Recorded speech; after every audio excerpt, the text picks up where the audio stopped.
Sugray's been jailed for crimes of being an utter chancer. But as it turned out, she has kind of chanced it a little bit, because she got fired from a high-profile job after doing it for about 3 minutes.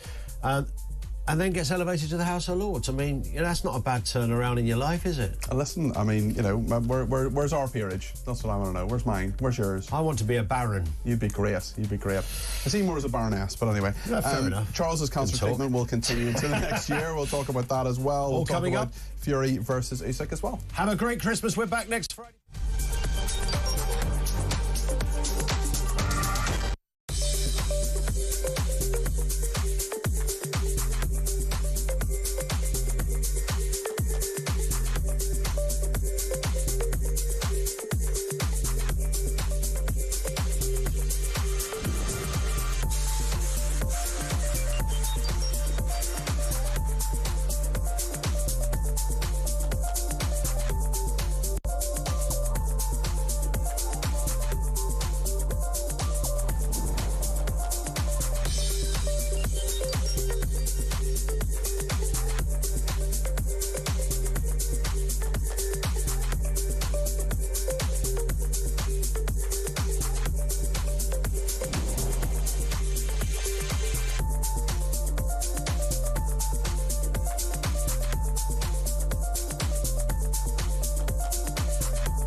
Across the UK, on DAB+, on YouTube, on the app, on your mobile, the home of common sense. This is Talk.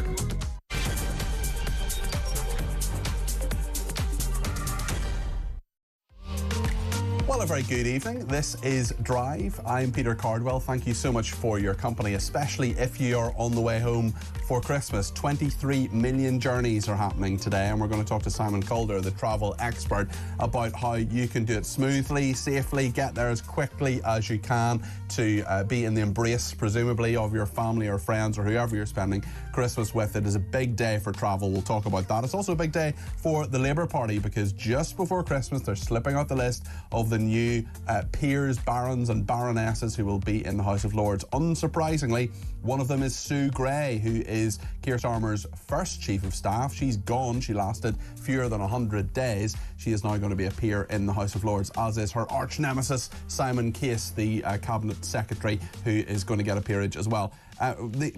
Toby Young as well is getting a peerage. We're hopefully going to talk to him at some stage over the next few hours. We've got a call in with him. He is now going to be Lord Young. He is, of course, the head of the Free Speech Union, so there's some good cheer for him and his family in that regard as well. We've also heard that the budget has caused the economy to stagnate, according to the Bank of England. So if you're having more pared down Christmas because of the economics, well, the Bank of England certainly has your views and has taken them into account there. Keir Starmer as well saying he has no regrets about any of the decisions he's made. Tell that to the pensioners going cold this Christmas. That's a very interesting one as well. The High Court fatwa ruling raising alarm over Sharia courts in the UK. This is a High Court that's taken into account a fatwa ruling from one of the Sharia courts. This is something that I are very, very concerned about. We spoke about it on my programme yesterday morning as well. Let me know your thoughts on 0344 499 1000. I can see the phones going already. King Charles's cancer treatment is going to keep going into the new year. We'll hear about that. We'll hear about Peter Mandelson heading off to America to be our representative there as well. And also Fury and Usyk are going to fight in the world boxing clash in Saudi Arabia, rematch for them. Lots to discuss, including a person charging his family and friends £75 for a Christmas dinner. There's going to be no turkey, and this person's wife thinks he's mad but not worried about being labelled a Scrooge. Would you pay for a Christmas dinner? It's probably cheaper than going to a hotel, and everybody has to pitch in, especially at this time of year, I would imagine. Tell us your thoughts on that. 0344 499 1000. You can text me at 7222 with the word talk in your text. You can tweet me at talkTV or follow me at Peter Cardwell. Remember, the main number does three things. You can send me a voice note, less than a minute, please. You can also give me a ring for a live discussion on air. I love doing that. And you can, of course, send me a WhatsApp text message. Lots to discuss between now and 7 here on Talk Drive.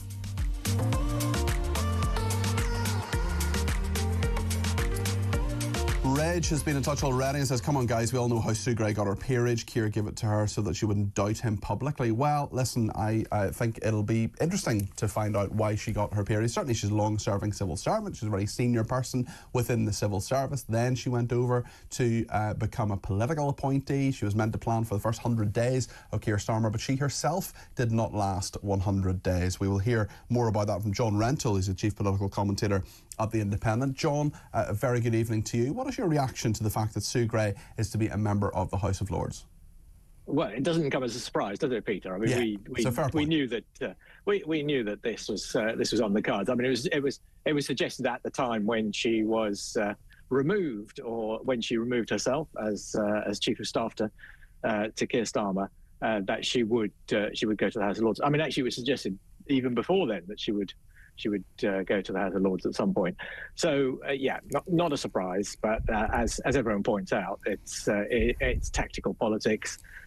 Some of these people are being put into the House of Lords in order to do some work. Some of them are being put there to keep them quiet, and others are just being rewarded for old favours. And that's the way of it, isn't it? That's the way the House of Lords and all this stuff works. And actually, it's not on merit. There's no real rhyme or reason to why people go to the House of Lords. A lot of it is political patronage. It's been done for time immemorial. It's been done by governments of all stripes. It's been done by political parties of all stripes as well. And every time there is a pledge or a commitment or a discussion about changing the House of Lords. I mean, Tony Blair, in fairness, did fundamentally change the House of Lords. They got down to 92 hereditary peers. There's legislation going through to get rid of them completely now, but the principle of essentially appointing whoever you want to a legislative chamber, and a very large one, continues under Keir Starmer. Well, it's not quite whoever you want, is it? I mean, Labour have the previous Labour government cleaned up the system. I mean, the House of Lords Appointments Commission vets these appointments. Only one appointment. Can you honestly say they cleaned it up, John, given that in terms of appointments, I mean, the police visited Tony Blair at one stage? Yeah, because over unfounded allegations that he'd offered peerages in return for loans, and nothing came of it. I mean, that was a vexatious investigation which should never have taken place. I mean, Labour ought to be given credit for having cleaned up the system. The only peer who has been ennobled against the advice of the House of Lords Appointments Commission was Peter Cardwell, who was nominated by Boris Johnson, who ignored the advice of the Commission. But Labour have generally cleaned up the system, but it's still completely indefensible, obviously. What do you make of some of the other people who have become members of the House of Lords? We know that Toby Young, the head of the Free Speech Union. We know that Simon Case, the outgoing cabinet secretary as well. I doubt very much that he and Sue Gray will be introduced on the same day, although it would be quite funny if they were, because they hate each other with the heat of 1,000 suns. But what do you make of some of the others? I don't think there's too much that's alleged about it, John, to be honest. Simon Case isn't on this list today. This list today is political nominees. It's 30 Labour nominees, all fine people. Six Conservatives, some of them fine people, some of them less so, and 2 Liberal Democrats. So it's designed to try and rebalance the party breakdown in the House of Lords. My solution to that would be rather different. I would just abolish the whole thing.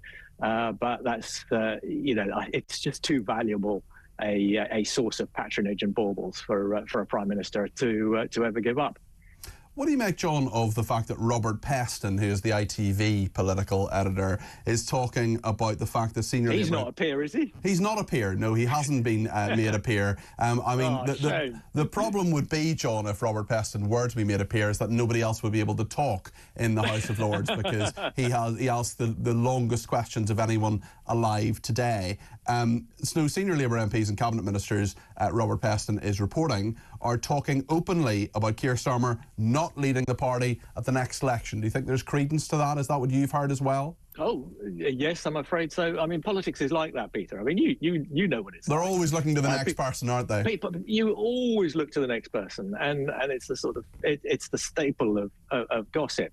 I mean, I think you've got to be realistic about the chances of that happening. I mean, it's very difficult, particularly for the Labour Party, to remove an incumbent leader, and especially when they're prime minister. Mm-hmm. So I think, and Keir Starmer has only 5 months ago won a huge general election victory, as he rightly points out whenever this kind of point is made. So I think we're getting ahead of ourselves, but you can't stop people speculating, and it is fascinating. Undoubtedly there are some cabinet ministers who would like Keir Starmer's job. Angela Rayner and Wes Streeting being 2 of them. Yeah, there's no doubt about that on that regard as well. I wonder what you make of what Keir Starmer actually said yesterday. Let's just remind ourselves what he said to the liaison committee. So this is a sort of super committee made up of the chairmen and women of the different select committees that scrutinise the government. Obviously, a lot of them are Labour now because of the fact that Labour has nearly 2/3 of the MPs. But Keir Starmer was asked about his record yesterday. This is what he said. Is there anything that you would do differently if you were starting out now, knowing what you know? No, we had to do tough stuff. We're getting on with it, and I'm very pleased to be delivering from a position of power rather than going around the division lobbies losing every night. I've had too much of that. Well, thank you very much. So that was Dame Meg Hillier there, who's one of the committee chairwomen, and Keir Starmer simply saying, je ne regrette rien. How will that go down, especially as his approval ratings are -61, John? I would imagine there are quite a few farmers and pensioners who might disagree with Keir Starmer on that. Yeah, but I mean, what do you expect him to say, Peter? Yeah, I mean, fair point. This is fair point. This is an interrogation. He doesn't know what the questions are in advance. He hadn't prepared for that one, I suspect. And there's no way he could have said yes and started listing all the things that he felt he'd got wrong. Yes. I mean, I understand that he actually thinks that the cut to the winter fuel payment was a mistake. In retrospect, I mean, he obviously signed it off at the time. I mean, he and Rachel Reeves thought it was the right thing to do. I think he now accepts that it has not. He's not going to U-turn on it, though, is he? No, he doesn't. It doesn't seem. I mean, I predicted that he would actually. I predicted that there would be some kind of additional measure aimed at those pensioners who are just above the sort of the pension credit level, who've been hit very, very hard by this. Living on something like 12,000 a year. I mean, for them, losing £300 in the winter fuel payment is a serious blow. But no, there's been nothing, and we've come to the end of the end of that particular parliamentary session. So no, they're going to tough it out. Tell us what you think about what John is saying there, especially on Keir Starmer saying that he regrets nothing since the time he's been Prime Minister for the last 5.5 months. 0344 499 1000 is the number to call. We'll take some calls later this hour. If you've never done it before, you just ring the number, ask Judy, tell Judy what your opinion is, and then we'll get you on as soon as we can. We'll take as many calls as we can between now and 7. 0344 499 1000. John's still with us, and I want to ask you, John, about what you think of the Bank of England, because really Labour bet the farm on 2.5% growth in the economy. They may still get it, and I hope they do. I hope for the sake of them and for the country, the 2.5% growth is something that happens. But every prediction, certainly from the Office of Budgetary Responsibility, which doesn't always get it right, it must be said, says that won't happen. And now the Bank of England has said that the budget, Rachel Reeves's budget, has caused the economy to stagnate. I mean, that is an important body making a very direct and critical comment. That is not going to be helpful to Keir Starmer or Rachel Reeves, but it is true. What? No, no, it isn't. It isn't true, actually. It isn't true. The economy is not stagnating, John. Really? It's not. No, the economy may be stagnating, but not necessarily as a result of the budget measures. And if you look carefully at what the Bank of England actually said, they didn't say that. They actually repeat the Office for Budget Responsibility's forecast that the budget overall will increase economic growth in the coming period. But they say that the increase in national insurance, employers' national insurance, has added to the uncertainty. So they don't quite say that the budget. I mean, it's not far off. It's not far off. But no, it's not far. But there is the other very important point to make, which is that that taxes had to rise, and somebody had to pay, and wherever those taxes fell, would have had a depressing effect on growth. And the alternative would have been to do what Liz Truss did, which would have been unfunded tax cuts or unfunded spending promises, and that would have had a worse effect in the longer run. Or alternatively, the government could have just done a bit less, but that's another argument. John, I'm dying to ask you about the Waspi women, because you have a deeply unpopular opinion on it, and I really want to hear what it is. No, I don't think that's fair or true. I think most people accept that that what the Ombudsman recommended was £10 billion of compensation, and that's extremely expensive. And I don't think most people are keen to pay extra taxes to pay for that. Because it's all very well asking opinion poll questions, saying, "Do you want to be nice to these women who didn't realise that the pension age was going up?" And people say, yes, of course I do. But they don't, Then who do you blame for this? Who should pay for it? You're essentially saying the Waspi women, in theory, should get compensation, but because it's going to cost $10.5 billion. I mean, do you believe they should actually get compensation or not? No, personally, I'm not sure that the case has been made. I mean, I feel sorry for the women who felt that something had been sprung on them. John, if you're 57 years old and the government says, well, you thought you were going to retire at 65, or said 60, it's now going to be 65. I mean, that's not fair, is it? Well, of course it is. The pension age has been increased for men and women over the years, over decades, and that does happen. People have had decades to prepare. 15 years notice was given of that change.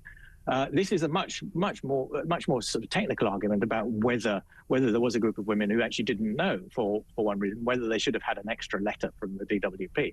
And I think that's getting into the weeds. And I think the £10 billion. Well, it's getting into the weeds, but it's also it's at the core of this argument, John, is it not? Were people informed properly or not about major financial decisions that were going to have a big impact on the rest of their life? I think, broadly speaking, they were informed properly. I'm not in favour of giving thousands of pounds compensation to people like Theresa May, who fall into that category.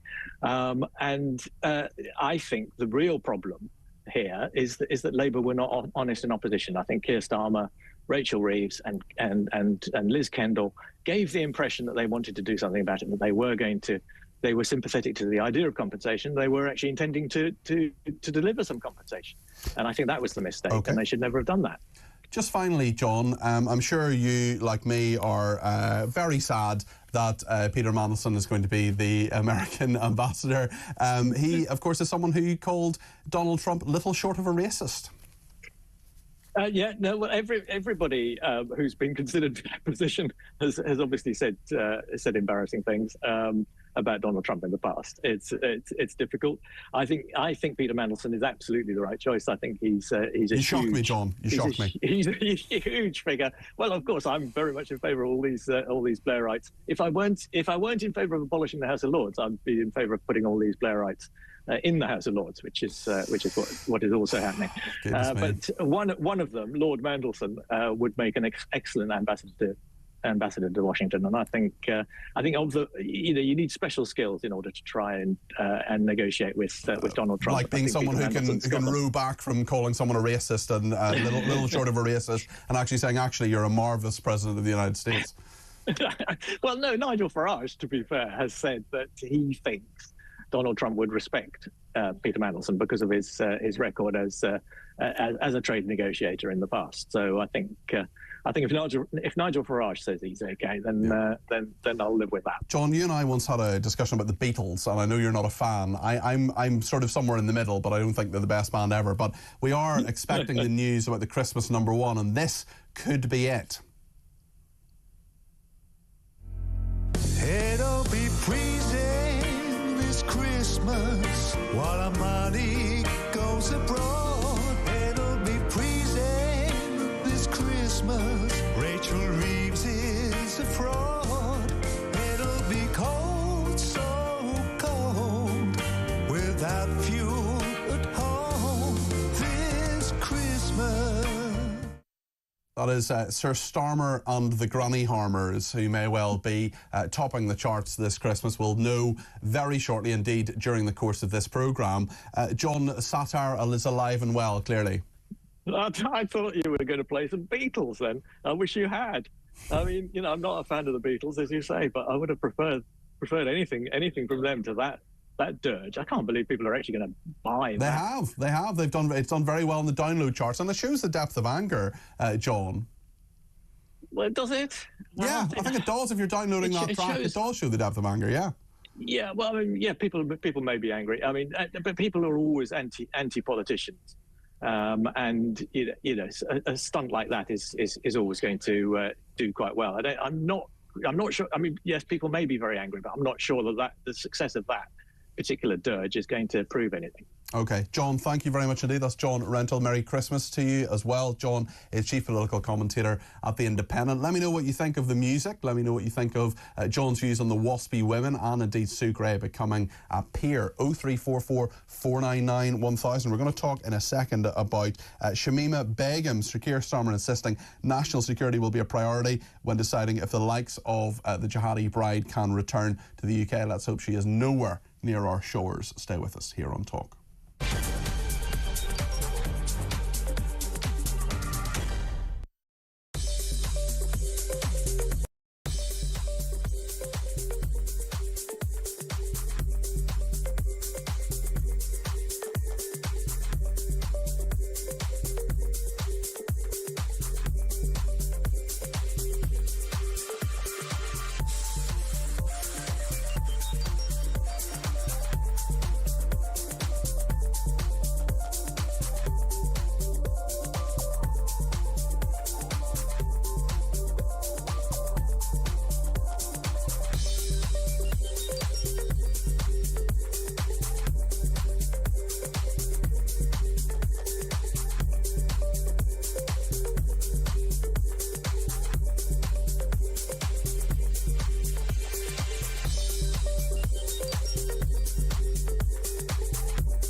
If you watch the abysmal proceedings by the Public Accounts Committee yesterday, you saw all these people who've wasted not the figure you did, but nearer 100 billion, stand there having lied to successive public accounts committees over the years and saying, oh, we're going to reset it, and from now on, we who have messed it up are going to make it all right again.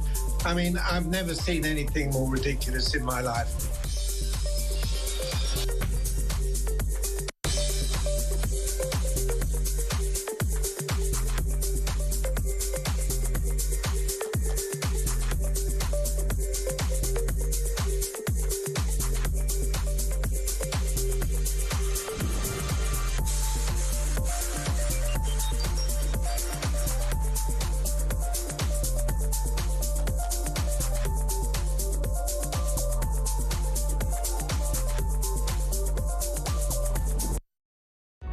Across the UK, on DAB+, on YouTube, on the app, on your mobile, the home of common sense. This is Talk. Thank you very much to everybody who's been in touch, including Graham Collins on Twitter, who says, I've just found something I agree with John Rentoul on the abolition of the honours system. We need a second house, but not the way the current one is appointed. It's going to be really interesting, actually, over the next few days, because we've got the New Year's honours. We'll get more peerages coming after the New Year as well. And we'll get Rishi Sunak's resignation honours list, which still isn't out there. So there's going to be a lot of people getting gongs, OBEs, MBEs, peerages, knighthoods and damehoods and all the rest of it.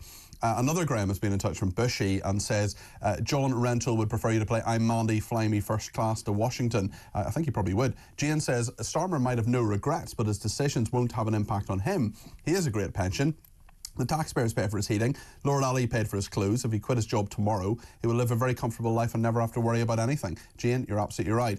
She also says Starmer's job is to take the UK back into the EU. Once that is done, he doesn't need to hang around. Then they will fight for his job.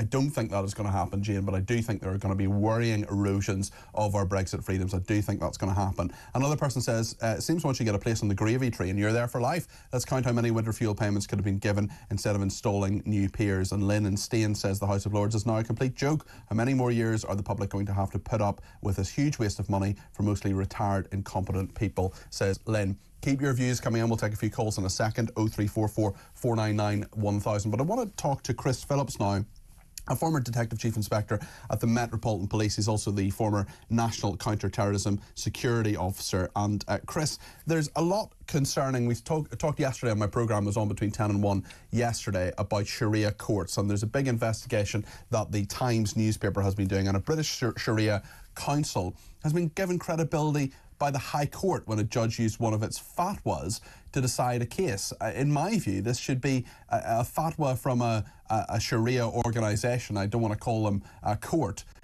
Should be nowhere near the British justice system, because a lot of what Sharia courts decide is completely against what British justice and British values actually are. Just talk us through this, Chris. What do you think of it? No, I totally agree with you. It's completely insane that we're letting Sharia law anywhere near this country. And in fact, we are seen as the easygoing Sharia area, a country that in some places has accepted Sharia law. There are courts across our country. And we've also got schools that are really doing a fantastic job at making people less likely to ever integrate into the UK. Yeah. So, no, Sharia law should have nothing to do with this country, and it needs to be outlawed, and outlawed quickly. In this particular example, the Islamic Council, which was founded by the hardline preacher Haytham al-Haddad, issued a religious ruling forbidding a health trust from allowing a brain-damaged child to die. Secular campaigners said using fatwas in civil courts undermines liberal democracy. I completely agree with them, and this is an investigation by the Times this week, finding that Britain is the Western capital for Sharia councils, which are also known as Sharia courts. And this Islamic Council handles 900 cases a year. It's expanded into Germany and North America. And there's fatwas, these rulings, life or death decision involving a sick child, a then 5-year-old child, Tafida Rakib, was suffering from brain damage with no chance of recovery and was facing withdrawal of treatment by Bart's NHS trust in London, which would have led to her death. But the fatwa says that it's absolutely impermissible for the parents or anyone else to give consent. I mean, you might argue, look, this is a life and death decision. The parents, of course, clearly deeply religious, wanting to make sure they're doing things by the letter of their religion. But the religious courts or organisations or councils, they should have nothing to do with what a court decides. No, absolutely. And listen, you have to go back to 9/11 and before that. The whole point of Al-Qaeda was that they wanted to implement Sharia law across the world, across the West in particular, across all areas that Muslims live. And I think people across Europe know that. They should know that. And the dangers of Sharia law are there to be seen. You know, hands being chopped off, all sorts of things. Women being scared, actually, to go out without wearing a veil, etc. And if you want to see Sharia law in action, go to Afghanistan, where it's the women are treated abominably. You know, not even allowed to go out of the house half the time. So people that are put under Sharia law hate it. And Iran and the women in Iran at the moment are another example. We need to fight this, and we need to make sure that our ruling elite know that the country absolutely despises the Sharia system, and it shouldn't have anything to do with the courts in the UK. It's absolutely... And I just wonder if we could talk a little bit about Shamima Begum, the jihadi bride.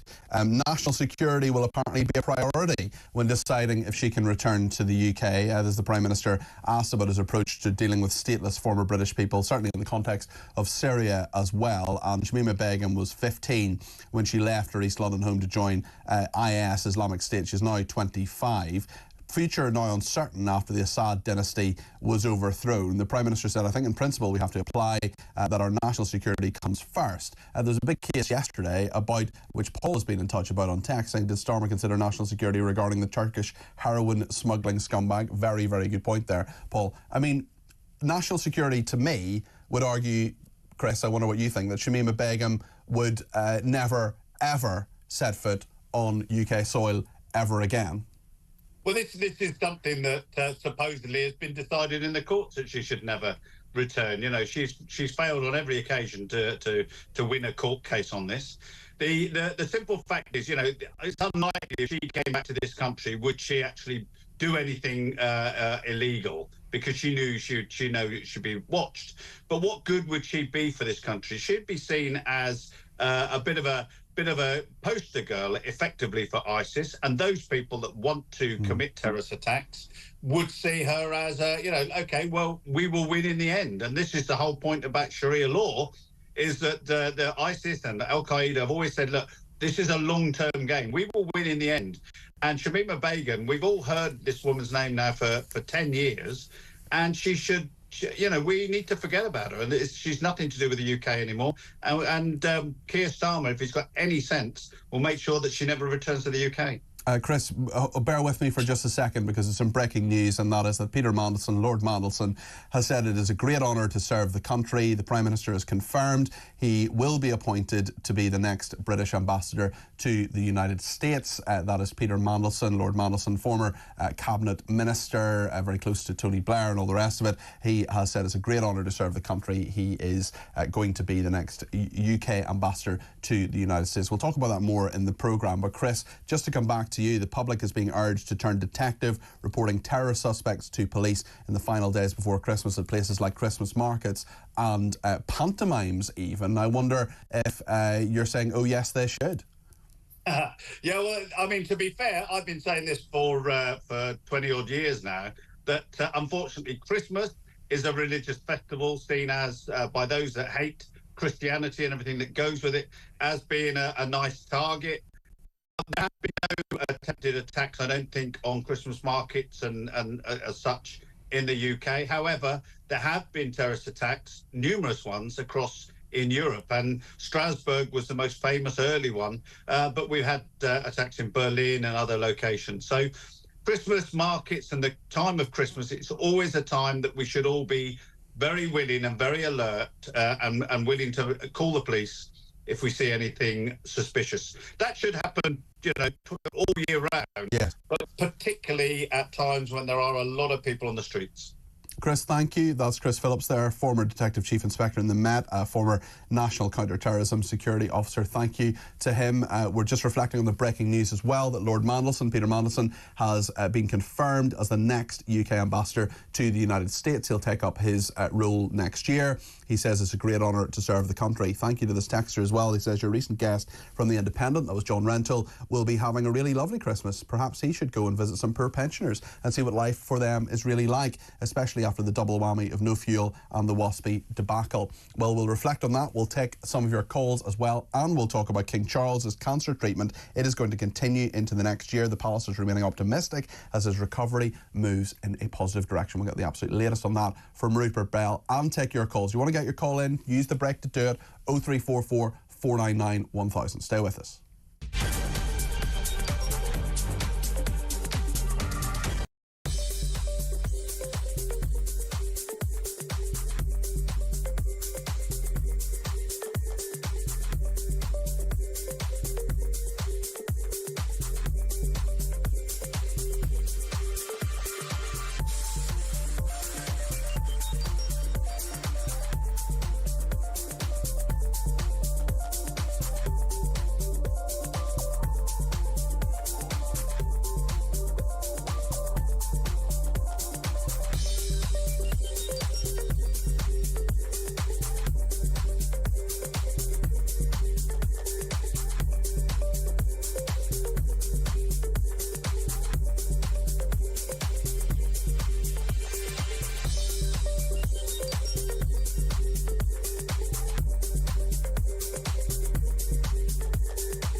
Across the UK, on DAB+, on YouTube, on the app, on your mobile, the home of common sense. This is Talk. Well, thank you to everybody who has been in touch, including a new caller, Adam from Northampton. Adam, you're very welcome to the programme. Thanks for dialing 0344 499 1000. What would you like to say? Just thinking that potentially this is all Keir Starmer's game plan.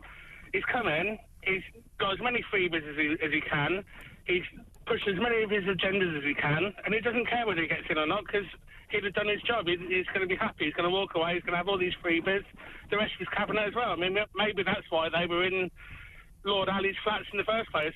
But surely you wanted you want that lifestyle to go on as long as it can, don't you, Adam? Well, of course they do, but at the end of the day, they might as well have a slash and grab while they're here, because they know they can do whatever they want. They can give all the trade unions all the pay rises they want and everything else, and then have as much as they can, grab as much as they can while they're here, and they don't care if they get into another term then. Do you believe they have any good intentions, that they want the country to be a better place, they want to run it in a good way? Well, I'd like to be able to feel like I could believe a single word they say, but obviously we can't, can we? Adam, thanks for your thoughts there. That's Adam in Northampton. Give me a call another time. We'll have a longer conversation. Thank you. Thank you to Neil in Labour-obliterated Wales, as he calls it. Happy Christmas. So now we have Lammy and Mandelson representing the United Kingdom in the States, where both have publicly stated their hatred for Trump. That's right. David Lammy, the Foreign Secretary, said he was a neo-Nazi sympathising sociopath. Donald Trump, he was referring to, not himself, I should add there. Neil says, we have Lammy and Mandelson representing the UK and the States, where both have publicly stated their hatred for Trump. Starmer despises our country, hence all the appointments he has made, says Neil.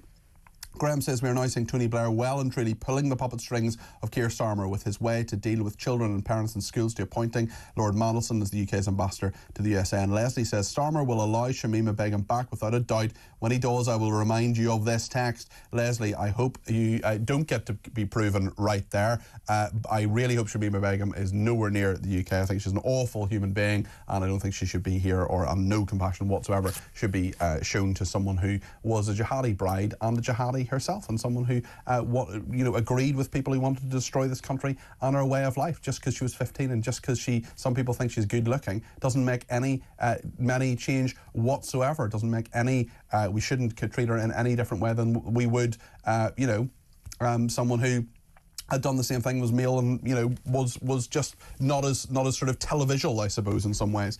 Right, let's talk about King Charles, because his cancer treatment will continue to next year. The palace apparently remaining optimistic. His recovery is moving in a positive direction. We've seen today on the front page of the Sun newspaper, and of course other newspapers as well, that we have this picture of William and his family. They've had a particularly tough time this year, their worst year ever, the Sun calls it. And King Charles now, his 76-year-old health still being managed, but moving in a positive direction. Rupert Bell is with us, Talk's royal correspondent. Rupert, good news by the sound of things, but perhaps cautiously optimistic from the palace? Well, I think they've always been cautiously optimistic. They've always said it's a managed recovery. Their problem is probably keeping him from doing everything. But he's been, again, he was out today, and he was asked today, how is he? And he says, well, I'm not dead. I think it was a variation on the theme of the quote.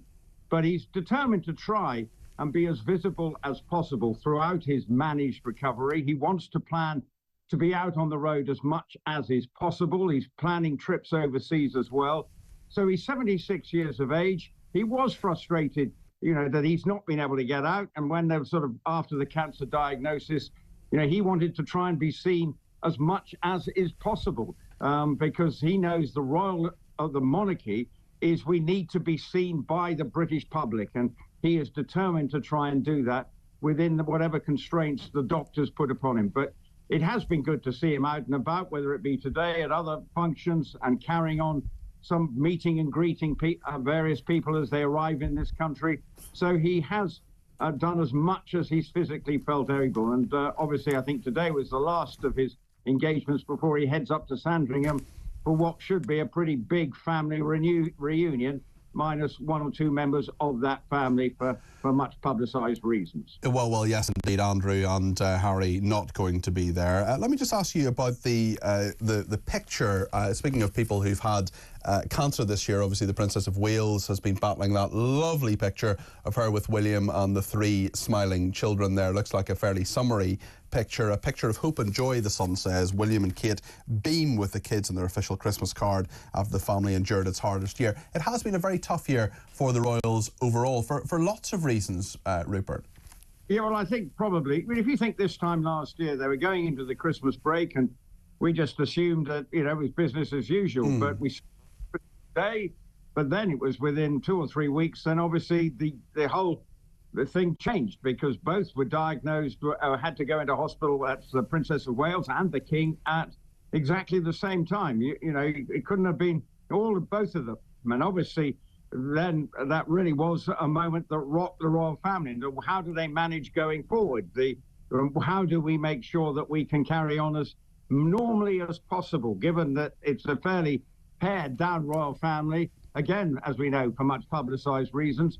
So, but they had to regroup, and it was a very difficult time for them, as it would be for any family if you've got that kind of news coming in from both, in terms of William's case, his father and his wife, and how do you manage going forward? So it wasn't easy. So hopefully the various parts of the family going into this Christmas break, they will be able to come out the other side. And you refer to that Christmas card that the Waleses put out. That was taken when they were on their summer break. That time they also released a video as a family showing the children enjoying themselves in the summer break, and that photograph I think has come from that particular shoot as well, but it shows the family with very much a united front. So hopefully in Amner Hall where they are, and that's why they missed the gathering yesterday for various members of the royal family, as they'd already begun their Christmas break, as the children had already broken up from school. Rupert, thank you. That's Rupert Bell, Talks Royal correspondent. Appreciate your contribution this afternoon. Thanks to everybody who's been in touch, including Martin, who says, let's give Starmer a Christmas double whammy. Let's get freezing this Christmas to #1. Well, you've got about an hour or so in order to do so, because we're going to find out what Christmas #1 is, and freezing this Christmas is certainly one of those contenders. And don't forget this petition. We're only 10,000 away from the psychological 3 million, says Martin. Well, look, the petition you may well sign it and may help people vent their frustration, but I just don't think Keir Starmer is going anywhere, I'm afraid, for another 4.5 years at least. Peter in Brinkworth in Wiltshire says, good evening, Peter. Great show as usual. Thank you, Peter. My theory on Mandelson, another Peter, is that he's been sent to ensure Trump places tariffs on the UK and drive us into the waiting arms of Starmer's beloved EU. Labour are a joke, but sadly, one will have to endure for the next 4.5 years. Peter, thank you.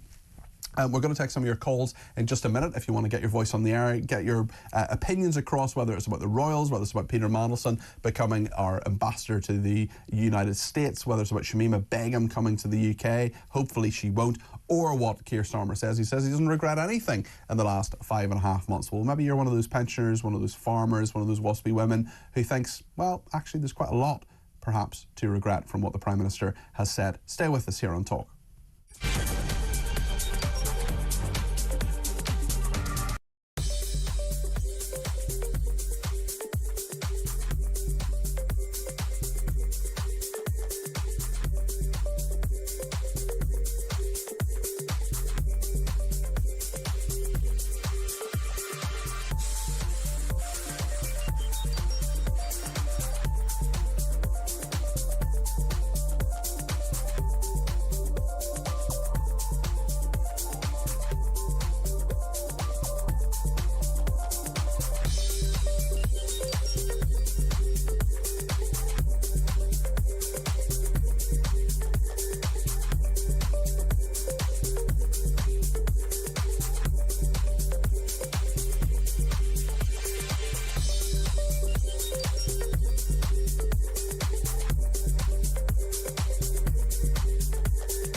Across the UK, on DAB+, on YouTube, on the app, on your mobile, the home of common sense.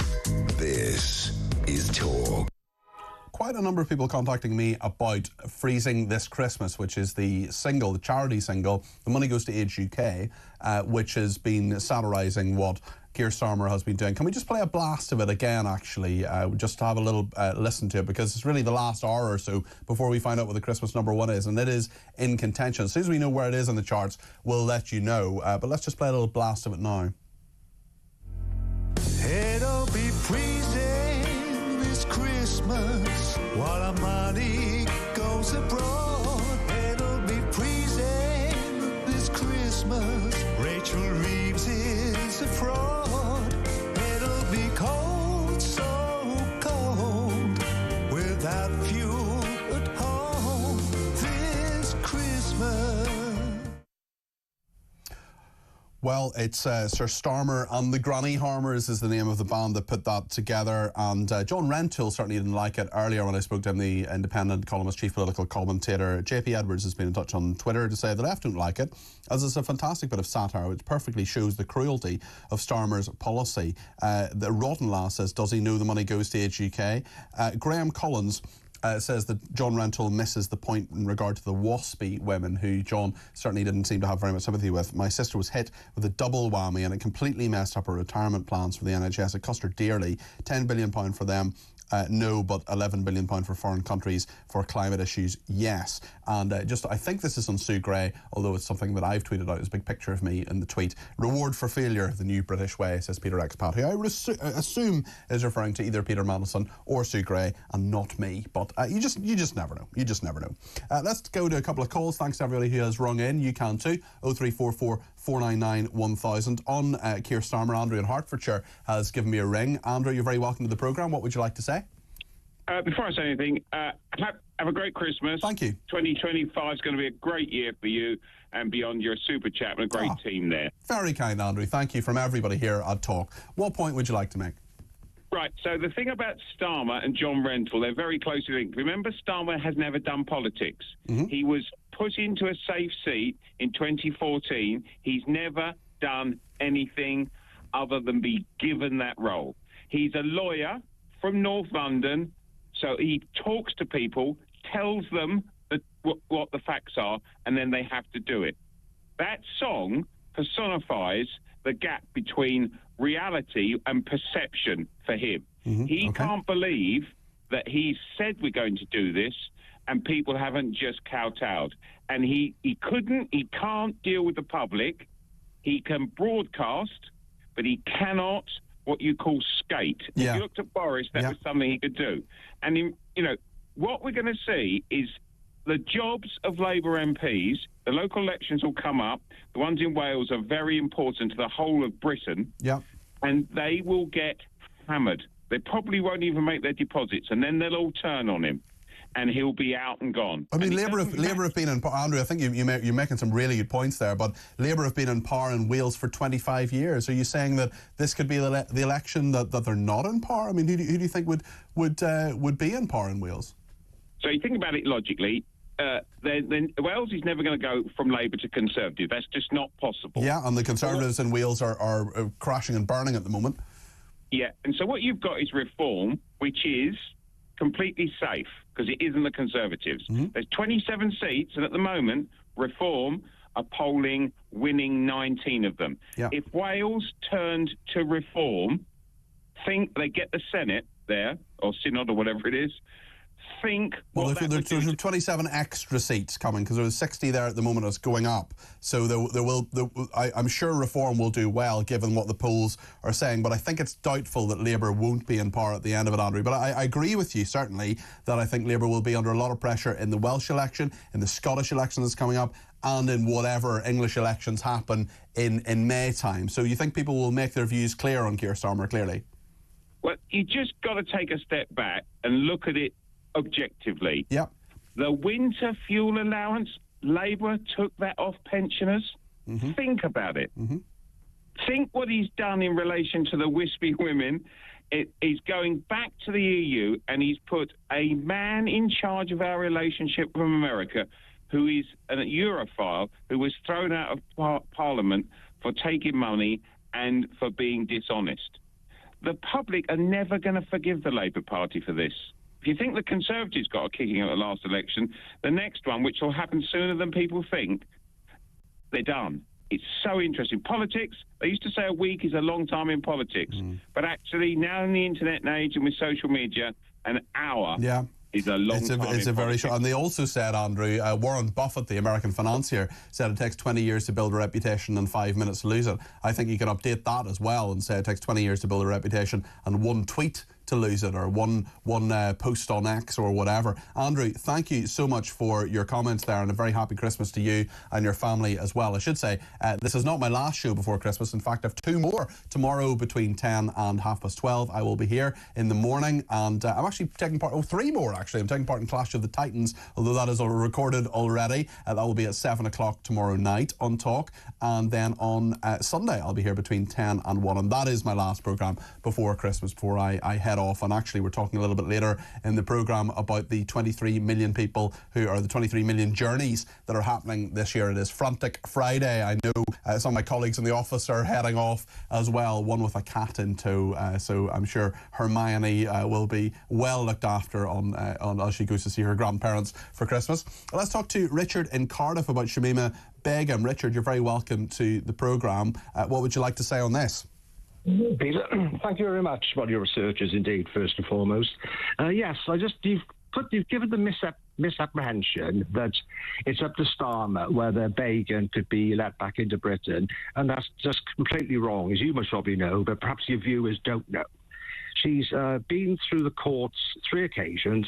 She's been to the appeal court on 2 occasions, and her last roll of the dice was possibly the ECHR, only on the grounds of a possible another appeal. But I know the workers of the ECHR, and they will only take that a case, not necessarily her case, a specific case, if it hasn't been refused. If it's been refused 1 appeal, if it's been refused 2 appeals, the ECHR will not take the case. Okay, they will not take. Okay. There's only a remote chance of going the legal route. Yep. So Starmer effectively has got no say in it. The Court of Britain, the Supreme Court, and the other court, the first one, the High Court, then the Supreme Court, have decided she's no longer a British citizen and she cannot gain entry back into the UK. So Starmer has got no authority, zero authority, to overrule those courts. The legal basis, though, may well change because of the nature of things in Syria, and that has big implications, Richard, doesn't it? She's being held in the Kurdish north of the country. Yeah. I know. So the people who've now taken over Syria, they have not taken over that part of Syria at the moment, okay? Okay. I do accept your point. Let's say the Kurds give it to them for some unknown reason, and they can have the people in the camps, by all means, have them back. We don't want them. And then that may change, but to still be granted entry into the UK, she has to go through the courts again, Peter. Starmer can't just say, yes, actually, she can come back. He can't just say, negate what the courts have done previously, and he's a lawyer for a start. He's very up on his legal mind. So he's the very last person who's going to overrule those courts. It's all I'm saying is, Peter, it's the misapprehension you're giving. Okay.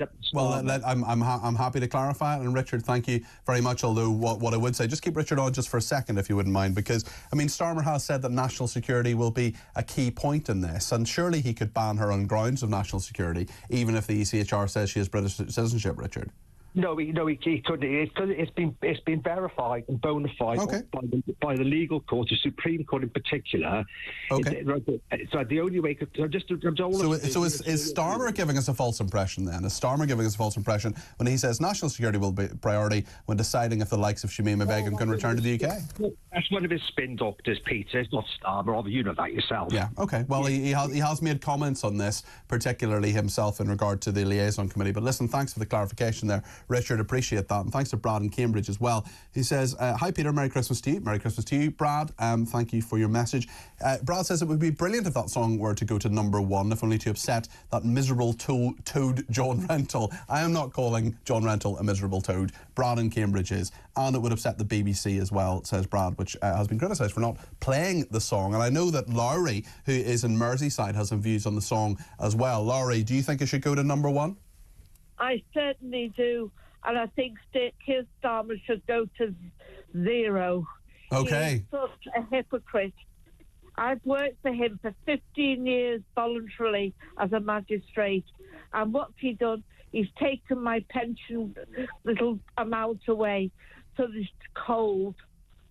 So you've fallen into the group of pensioners that have had their winter fuel allowances taken away, Laurie? I have, bearing in mind I did 15 years as a magistrate voluntarily. Yeah. Thank you for doing that. There are a lot of people very annoyed with him. Oh, I'm so annoyed with him now. Okay. It's upsetting, and I thought a man with his legal background would have been absolutely wonderful as a Prime Minister. Did you vote Labour, Laurie? Do you regret that now? I voted Reform. Okay. Well, listen. And I mean, everybody criticises Nigel Farage, but the man has got a future. Okay, well, we'll see what that future is. Laurie, thank you very much. Merry Christmas. I hope you stay warm, and thanks for the call as well. 0344 499 1000. We haven't got long to wait until we find out what the Christmas number one is, and we know that Freezing This Christmas by Sir Starmer and the Granny Harmers is one of the contenders. There are others as well. Of course, there are download charts and other charts as well, but the official chart is coming very soon. In fact, I think it's being played out and decided at the moment, so there's about 45 minutes left in regard to that, and we will bring you the latest on that. We'll also talk to Clive Soley, Lord Soley, who's a former chairman of the Labour Party under Tony Blair's leadership, about all of these changes to his house, actually, to the House of Lords.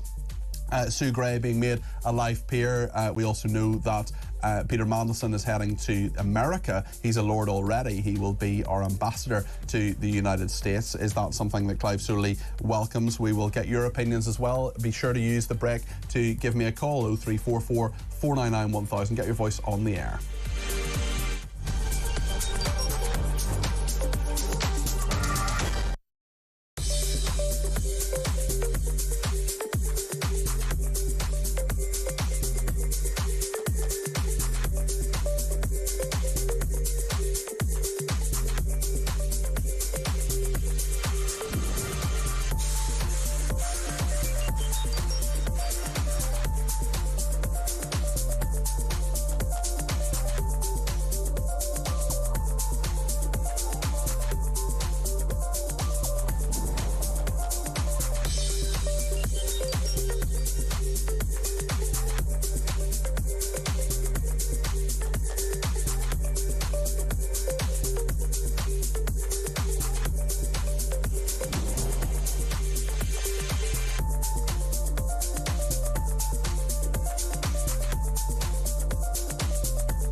Across the UK, on DAB+, on YouTube, on the app, on your mobile, the home of common sense.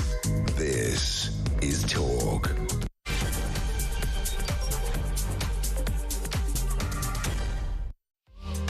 Well, a very very good evening. This is Talk Drive. I'm Peter Cardwell. I hope that you are safe and well and doing well, especially if you're heading home. One of the 23 million people who are driving home for Christmas or getting the train or the bus or whatever, going to relatives. So many people stopping work today, and I hope you keep us loud and proud on your radios and on your televisions right throughout the Christmas period, because there is so much to talk about, not least that Peter Mandelson, Lord Mandelson, has become the British ambassador to the United Kingdom. He takes up the role in the new year. He's described Donald Trump as a danger to the world and little short of a racist, little short of a white nationalist.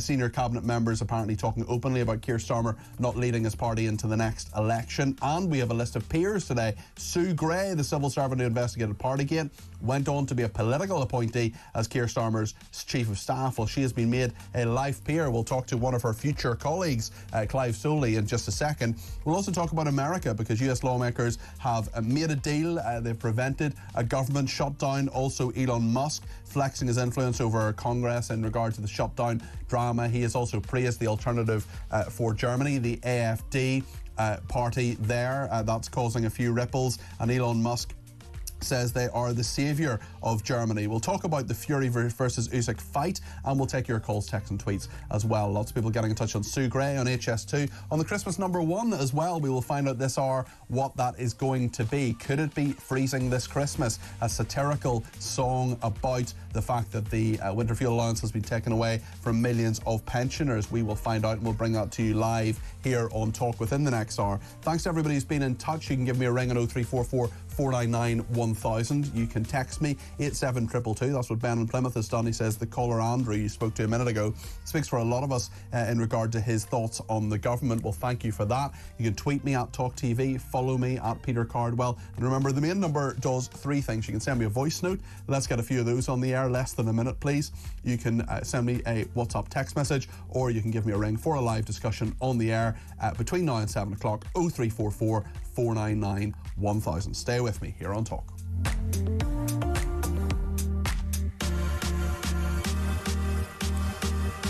Well, the former chairman of the Labour Party under Tony Blair's leadership is Clive Soley, Lord Soley, who joins us now. Good evening to you. Good evening. I want to talk about a couple of your colleagues, Clive. One current is Lord Mandelson, and I know you worked with him under Tony Blair's leadership, but also now in the House of Lords. He is heading off to be the UK's ambassador to Washington. He is, of course, someone who is well respected within the Labour Party, perhaps not so elsewhere. He's called Donald Trump a danger to the world and little short of a white nationalist. Can I get past those comments, do you think? Yes, he can. I mean, frankly, there can't be many people, senior people in politics, who haven't had things said about them which other people might regret from time to time. But we're all big enough and bold enough to deal with these things. Frankly, it won't get in the way, and Peter is a very skillful negotiator. All his experience as a trade commissioner in Europe will be incredibly useful. So I think it was a pretty smooth move to put him in there as the ambassador, and I think he'll get on with Trump and so on. They'll probably have a few words about each other's past from time to time, but hey, that's politics. That point you make on trade is a very important one. He was, of course, the business secretary. He was an EU trade commissioner, and that trade war, which may well happen under a Trump administration, or sanctions or tariffs to some degree. Do you think the UK can avoid those tariffs with Peter Mandelson as our ambassador? I think he can, actually. I mean, Peter's experience, as you're indicating, is very extensive, and he's very good on the business and trade business, and he knows it extremely well, better than most people. So at the end of the day, you know, people like Peter will just get on with the job. And the American administration, like the British administration and the European one, will just get on with solving the problems that are going to be around. Because when Donald Trump takes over in a few weeks' time, there will be problems, from what he's been saying. And if he does everything he said, yes, there'll be difficulties. And you want someone who's skillful and knowledgeable, which is Peter, to be as our ambassador in the United States. You are a member of the House of Lords, Clive. You will know that Labour has appointed about 30 new peers today. Some of them, a small number of them, are Conservatives, some are Liberal Democrats as well. Are you happy to serve alongside people like Sue Gray in the House of Lords? remember, I retired from the House of Lords a couple of years ago now, so I'm still very active, and I keep, in politics and keep a close eye on politics. But I'm no longer in the House of Lords, and I don't personally know Sue Gray, but I know enough about her reputation to think she'll make some very good contributions to the House of Lords. And by and large, new appointments in the Lords do find their feet fairly quickly, and if they've got a very useful background, and Sue Gray certainly has got that, I think she'll be someone to watch. But it's interesting, though, in regard to her career in politics was a short one. She didn't last 100 days as Chief of Staff in Downing Street. We have some of our viewers and listeners saying that they believe she's been rewarded for failure. No, I think she was in the wrong job. I think, I'd say that. I wondered about it at the time. I mean, if you look at how well the Labour government's done recently, I think one of the problems that they haven't had someone like we had with Alistair Campbell, the press secretary under Tony Blair. We hadn't had somebody like that in there who can spot the political pitfalls and the way of handling the media stories that you get inevitably in politics. And Sue was not the person for that. Sue has got a lot of knowledge, as I understand it, and just reading what she says and what she's done generally, she's got a lot of knowledge about the civil service and government, but she doesn't have that political now spit, which is really why I think she moved on so quickly. I wonder, speaking of political nous, do you believe that Keir Starmer has the political nous to stay Prime Minister? Because Robert Peston, the ITV political editor, is reporting that senior Labour MPs and Cabinet Ministers are talking openly about Keir Starmer not leading the party into the next election. I should say that Labour contacts of mine sometimes have similar sentiments. There is, of course, all inevitable that there are is speculation about this, but do you think he'll remain as Prime Minister and lead Labour into the next election? Before I left the House of Lords, and when I was generally fairly active, I used to say of Keir Starmer that he is a very able person. He's essentially a lawyer, so his political touch is not as good as one would like. But remember that some of our best prime ministers have not been politically on the ball. I mean, your famous one, of course, is Clem Attlee, who did enormous changes for the country, but nobody thought he was an exciting political person. And Keir will never be, set the world alight like a Maggie Thatcher or a Tony Blair or whatever. No, it's not that sort of person.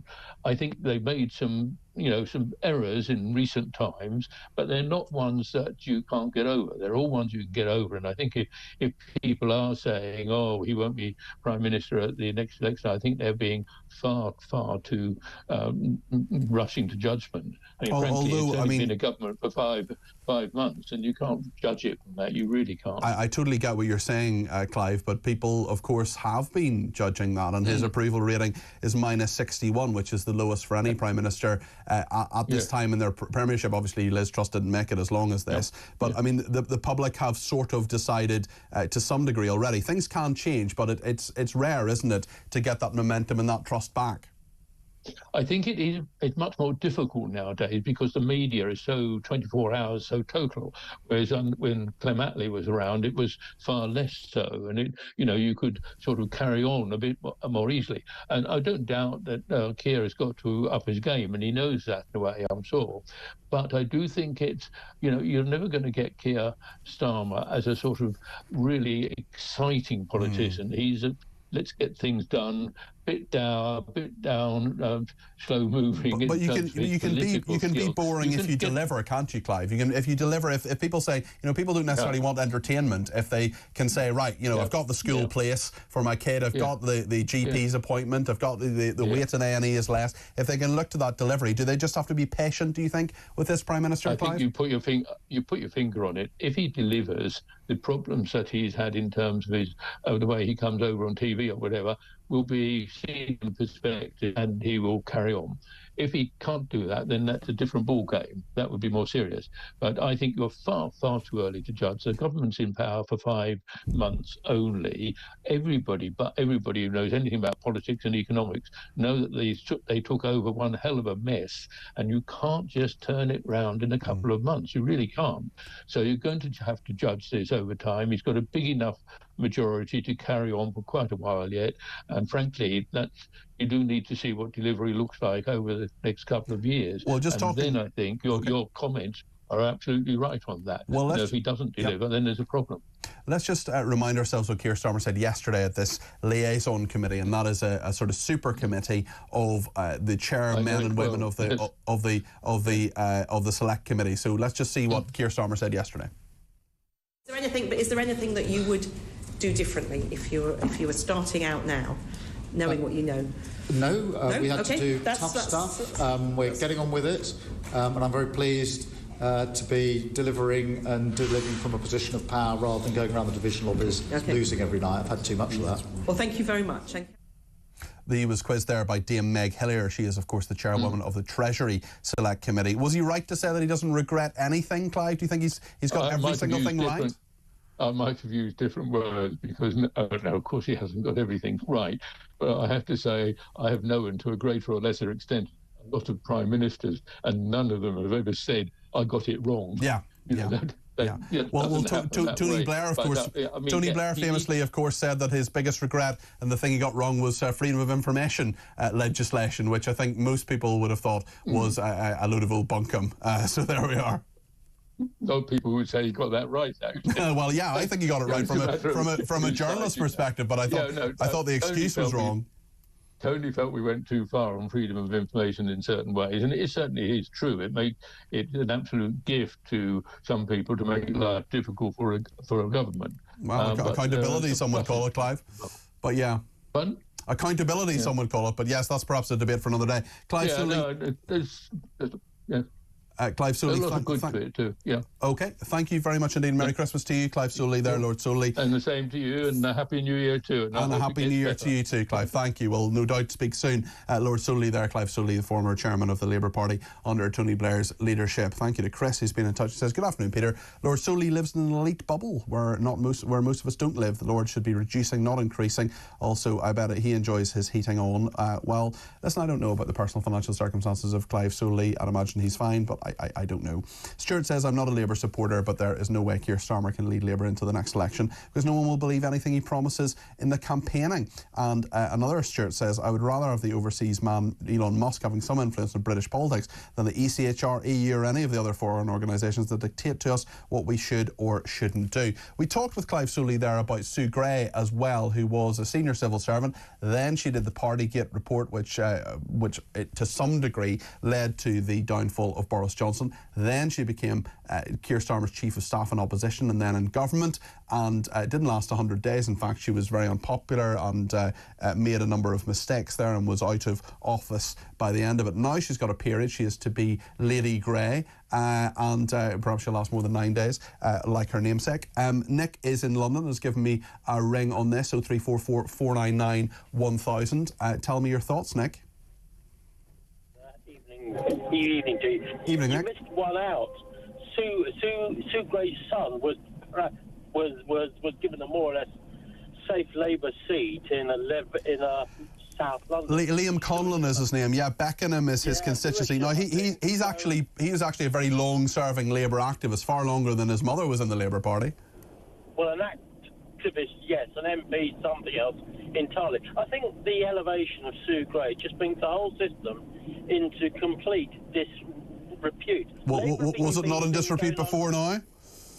Well, it was, yes, but it's just more of the same, and Labour said they're different.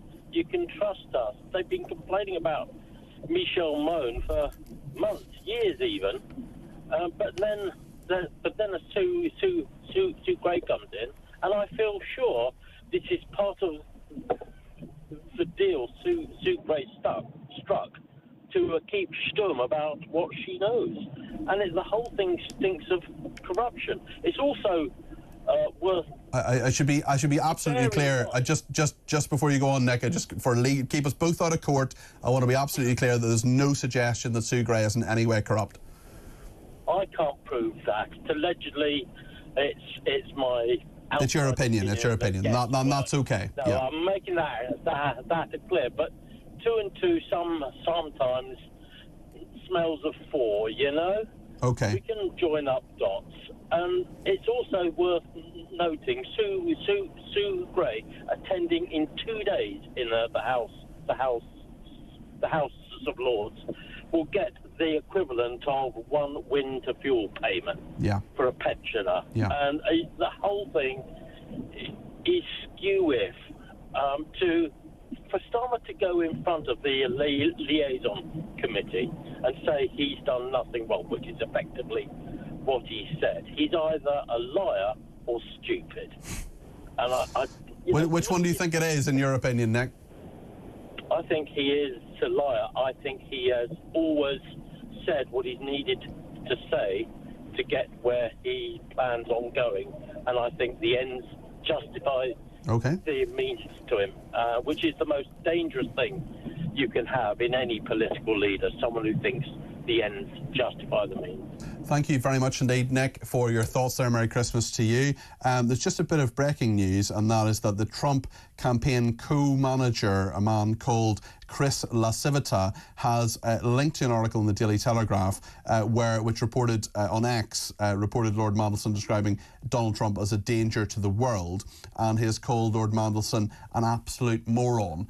This is Peter Mandelson, who will be the new UK ambassador to the United States, and he has been criticised strongly there by Chris LaCivita, who was the co-manager of Donald Trump's campaign already, even before taking up the role. It's only been announced less than an hour ago, confirmed anyway, that Peter Mandelson will take up that role. We will talk in just a second to Laurie Laird, the US political commentator, about the fact that there was almost narrowly avoided a shutdown in the American legislature, and the role of Elon Musk in all of this as well, who is a fascinating political character who will no doubt continue to have a big influence in time to come, perhaps even in our own politics here in regard to Reform UK. Keep your calls, texts and tweets coming in. 0344 499 1000 is the number to call. You can text us 87222 with the word talk in your text. You can tweet me at talkTV or follow me at Peter Cardwell. US political discussion, including in relation to Peter Mandelson, next here on Talk.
Is he best placed to be US ambassador to the US? You know what I'm going to say, actually? I think Lord Mandelson is better placed than many others that they could have elected.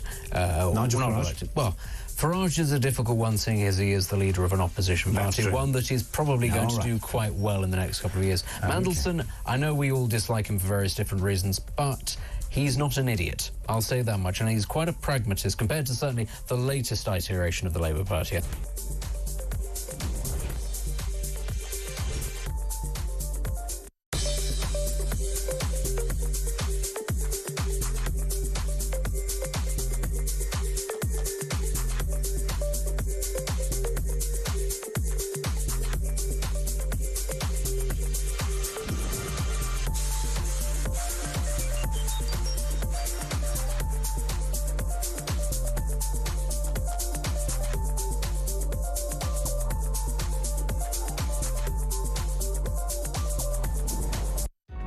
across the UK. On DAB+, on YouTube, on the app, on your mobile. The home of common sense. This is Talk. Quite a lot of reaction to what John Rentoul said about an hour ago. Brian says they're on another planet, some of these out-of-touch elitist people. Does John Rentoul think 10 million pensioners would have voted for Starmer if they knew he was lying when he said they would pay the heating payment? And thank you to RoboGoat, who says, you have such clear skin, Peter. It must be all those Diet Cokes. No, I think it's probably because I'm wearing makeup, because you've got to, otherwise you look like a ghost under these lights. And also, I do have a special cream to make me look younger, and those are custard creams, because there are no wrinkles on a balloon.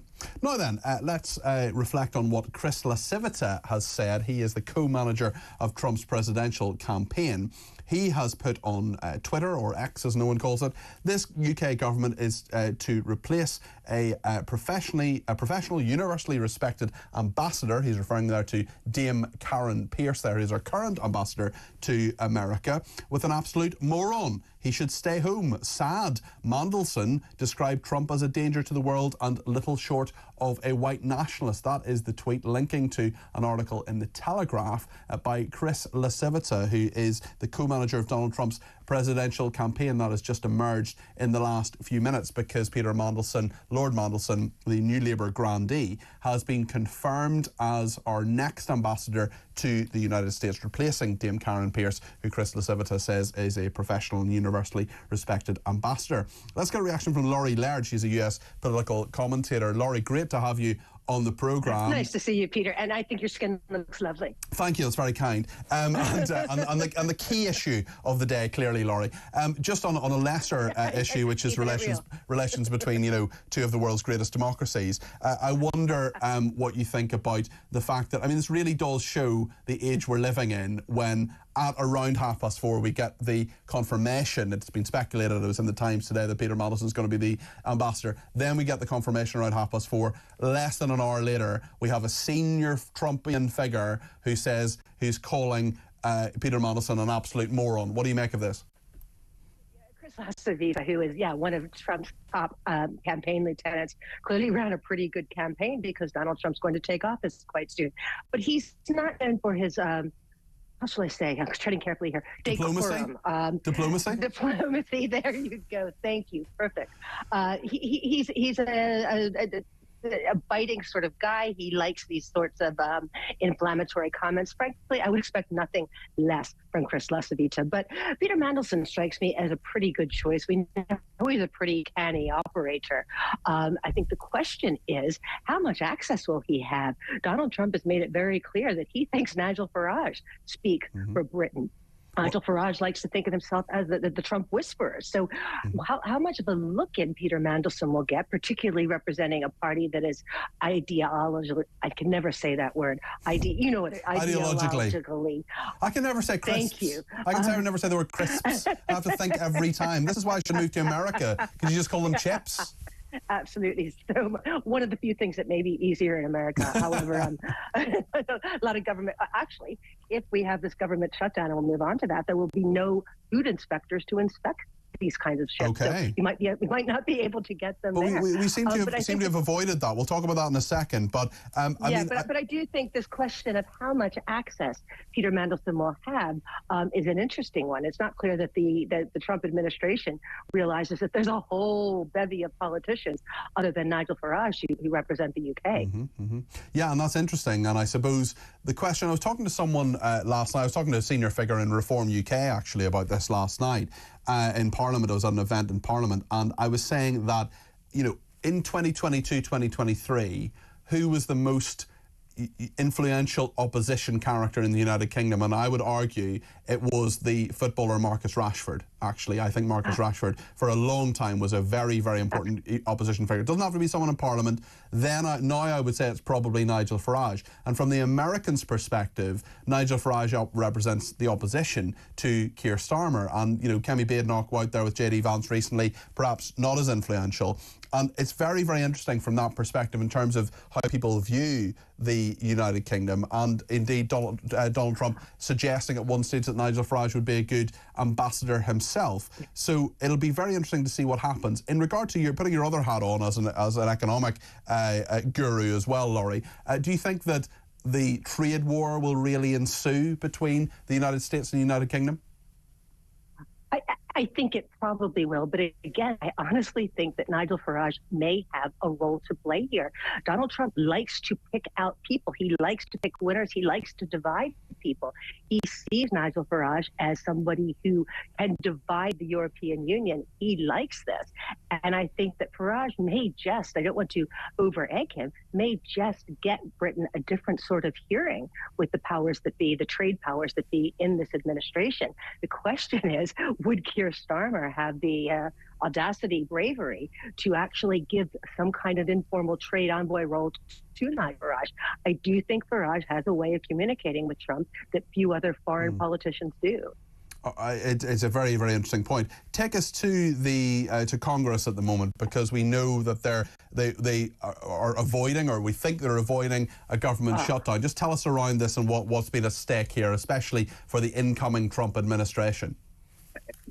Peter, I'm obsessed with this story. I have not moved from my screens all day. I think it's quite complex, but it boils down to the government budget runs out. The current budget ends at midnight tonight, so just under 12 hours. At midnight U.S. time, 5 o'clock our time. After that budget expires, the U.S. is not operating with a budget. There won't be money to pay for things. Government employees will be, except for those deemed essential, will be sent home. Military checks will not be written. People serving in the military will not be paid. Much of the business of government, again, other than things deemed essential like air traffic control, border security, things not deemed essential will simply cease to function. And there was a bipartisan bill that looked set to pass until Wednesday.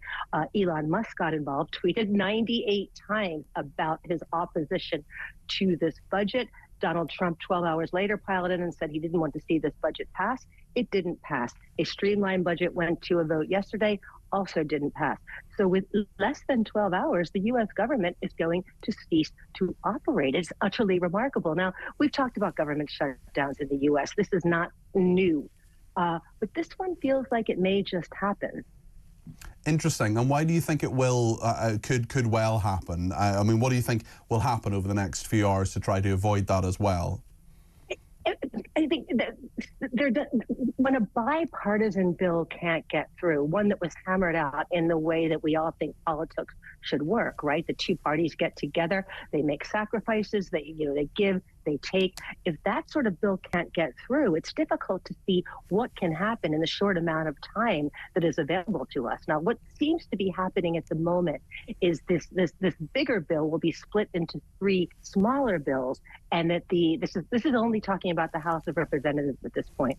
The House will try and get through these 3 bills separately that would allow government funding to continue until March. Now, the Republicans have an 8-seat majority here, so they can't afford to lose many of their own. But time is running short. If we have these 3 bills passed, and they must pass by a 2/3 majority, that's difficult to do, then all these 3 bills have to roll over to the Senate, where they have to pass again by that 2/3 majority, and then it has to be signed by the President Joe Biden. So mechanically, there is a lot that has to happen in those 12 hours, even if all parties agree to something. Well, Laurie, thank you for that. I just wonder, just talking about Elon Musk as well, he has endorsed the far-right Alternative for Deutschland, the AfD, as the saviour of Germany. That's a shocker. Yeah, I mean, do you think this is the Germans? A lot of Germans not very happy about that. Some, of course, who support the AfD will be happy in regard to that. I mean, there's some very unpleasant people in the AfD. Absolutely. But, we're talking a lot about Elon Musk in this outsized role that he has, at least looking in the he does have an outsized role, right? It looks like he is directing policy. But let's keep in mind that lawmakers don't have to listen to Elon Musk. They can stand up and think and vote with their own conscience. They don't have to be bullied by him. Elon Musk is directing policy because lawmakers are letting him. Yeah. Laurie, thank you. Great insight there, Laurie Laird, there, US political commentator. We've been talking about Freezing This Christmas, the song by Sir Starmer and the Granny Harmers. Let's just remind ourselves a little bit about it, because we're going to find out in just a second where it is in the Christmas chart. Let's just remind ourselves of the song. It'll be freezing this Christmas while our money goes abroad. It'll be freezing this Christmas. Rachel Reeves is a fraud. It'll be cold, so cold, without fuel at home this Christmas. Well, I can tell you that it got to number 37, not number 1. We'll find out in the next few minutes whether it'll be Wham or another artist whose name temporarily escapes me. Gracie Adams. We know that Mariah Carey with All I Want for Christmas Is You is at number 3. Of course, people buy a lot of these songs around Christmas time, but yes, Freezing This Christmas has got to number 37 in the official Christmas chart, and it has certainly brought some satire, perhaps even a smile to some people's faces, given how it's satirising what Keir Starmer has done, or maybe just reminding them of the lonely and sad Christmas that many people actually face as a result of the deeply unpopular policy. We also know that it's raised some money for Age UK as well, and that can't be a bad thing. And free speech and satire are part of this country, and they're a very important part of it as well. There's something we cherish. Thank you to Chaz in Sussex. He says, Merry Christmas. Merry Christmas, Chaz. Mandelson should never have been appointed to that position. He is an embarrassment to the UK. This goes to show how inept and out of touch Starmer is. And Mick in Wallington says, Starmer is not an original thinker. Like all barristers, he needs a brief while they lie for their client. It must be difficult to get out of the habit, says Mick in Wallington. Well, listen, I hasten to add that many barristers, of course, tell the truth, and what they're doing is giving as good their job anyway is to defend or prosecute the client to the best of their ability. I know some barristers, and some of them even make a very good latte. Stay with us here on Talk. We'll take your calls next.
Across the UK, on DAB+, on YouTube, on the app, on your mobile, the home of common sense. This is Talk. poor old Ryan, the producer of this programme, is desperately trying to find out where Ed Davey has got to with his charity single. We don't think it's even in the top 100. We do know the Freezing This Christmas has hit 37 in the official Christmas chart, and Wham with Last Christmas has got the Christmas #1, as they did last Christmas. I want to just read out a couple of very nice messages. There are quite a few of them coming in, and we shouldn't really be too self-congratulatory on this programme and so on, but there are just some lovely Christmas messages that are coming. I should say this isn't my last show before Christmas. I'll be here tomorrow morning between 10 and 12:30, and on Sunday morning between 10 and 1, and then I'm off for Christmas. But I'm back, actually, the Monday afterwards, Monday the 30th. But William in Horley sent a lovely one in saying, "Good evening, Peter. Great show as always. Keep up the good work. We love this Common Sense channel. It's the only channel worth listening to. Wishing you a very happy Christmas and a happy New Year." And to you too, William.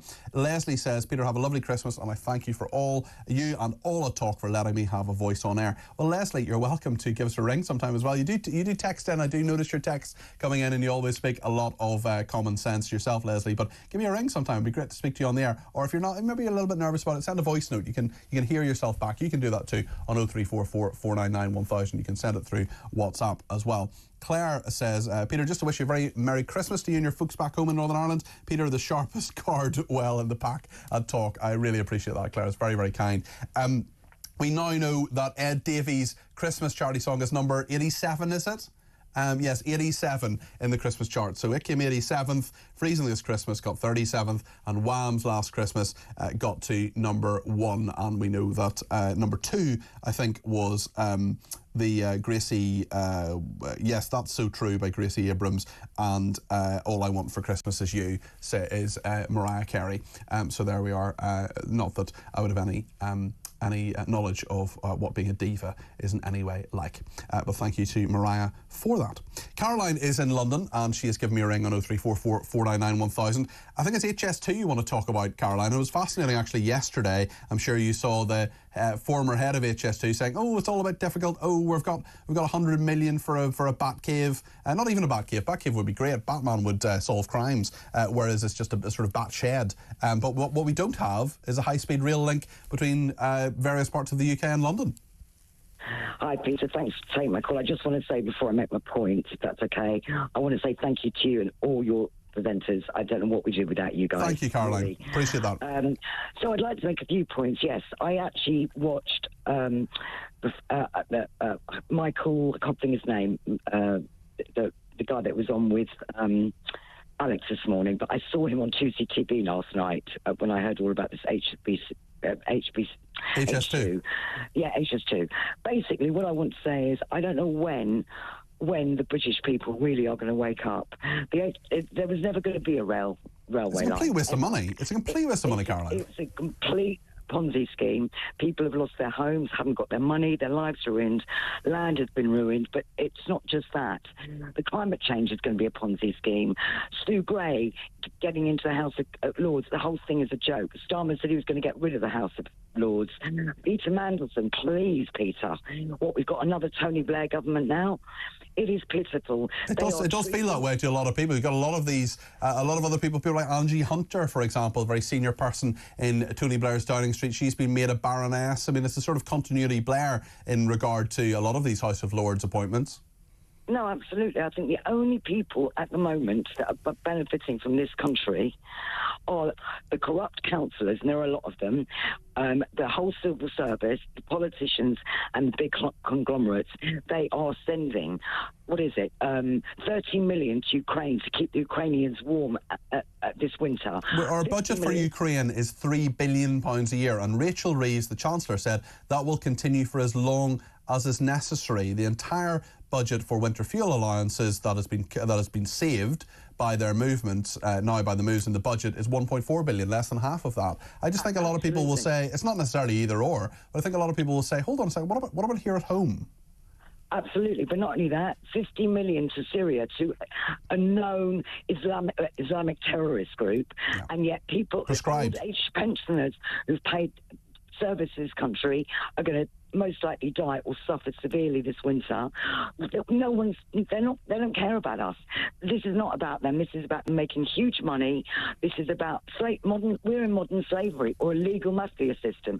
And somehow, at some point, we should stop paying tax until we get this whole system sorted. We are being ripped off, and it's all coming out the truth now. And it's really, really, it's beyond shocking. I can't quite believe I'm having this conversation. Well, I think a lot of people are shocked, and a lot of people are very, very annoyed. And Caroline, it sounds as if you may well be one of them. Thank you for your call, and Merry Christmas to you. David is in London and wants to talk about Peter Mandelson. David, you're very welcome to the programme. Hi, good afternoon. I've got to follow that. At the end of the day, look, this thing of Mandelson, Peter, is it not crass stupidity? We've appointed a guy as ambassador to the United States who's called the President of the United States a fascist and a white supremacist. Well, our Foreign Secretary said that he was a neo-Nazi sympathising sociopath, talking about Donald Trump rather than David Lammy. I nearly choked on my fish and chips there. Just to clarify. I mean, at the end of the day, Mandelson has always given me the creeps. I don't really understand. I can't understand. I've been around a long while. That guy just now, some of us councillors, I was a councillor for 4 years, some of us do try to do honest things. I know you do. Yeah, there are some good people in politics, there's no doubt about that. I wonder what you make of Chris Lasavita. He is the mastermind of Donald Trump's presidential bid earlier this year. He praised Dame Karen Pierce. She's the current ambassador to Washington, but he's called Lord Mandelson an absolute moron and that he should stay home after the Labour peer was announced as the UK's next ambassador to Washington. What do you make of those comments from Chris Lasavita? He's 100% right, and at the end of the day, are we just trying to wind him up in Washington? He's just going to go down a storm, isn't he? He's going to go down a storm with I can't believe it. I can't believe what's happening. It's just crazy. I've never seen. I thought I'd seen it all, Peter. I thought I'd seen it all. Maybe now you have, David. Listen, thank you for your comments. Appreciate them. Shane is in Lincolnshire and says Mandelson as ambassador is just another Keir failure, unless of course he is trying to wreck UK-US relations and trade, leaving Keir to say the EU is the only trade deal available, taking us back into the EU by the back door. You're the second person to make that point this afternoon, Shane. Clive in Solihull with his always signs his messages off the same way, and I will be faithful to what you've written, Clive. Season's greetings, Peter. On Mandelson, I'm disgusted but not surprised. He resigned twice from the last Labour government and counted Jeffrey Epstein as a friend. He's an arch supporter of the disaster that is the EU. Starmer has no moral compass, and the sooner this useless embarrassment of a government are gone, the better. Vote reform, says Clive in Solihull. I don't actually know whether Peter Mandelson did count Jeffrey Epstein as a friend. I must actually just check that before we say that. But look, Epstein's dead. And, is that necessarily a bad thing? I'm not so sure. Horrible person. And he certainly had lots of friends in high places, including Prince Andrew, of course, who is not going to Sandringham for Christmas. We're going to talk in just a second about the sport, but just a reminder that Freezing this Christmas is at 37 in the official Christmas chart. Ed Davey languishing at 87, and Wham! With Last Christmas has got the Christmas #1, much like they did last Christmas. We'll talk to Spencer Oliver about the big fight. This is Fury versus Usyk to fight in the boxing clash in Saudi Arabia, a rematch between them. Will Fury carry through, or will Usyk be Usyk as a parrot? Stay with us here on Talk.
But when it comes to family life, you've got to ask, is it for the security of the nation and in the public interest? Well, surely having someone, as we've just seen, who controls 90% of the UK's heroin market is a threat to the country, a security.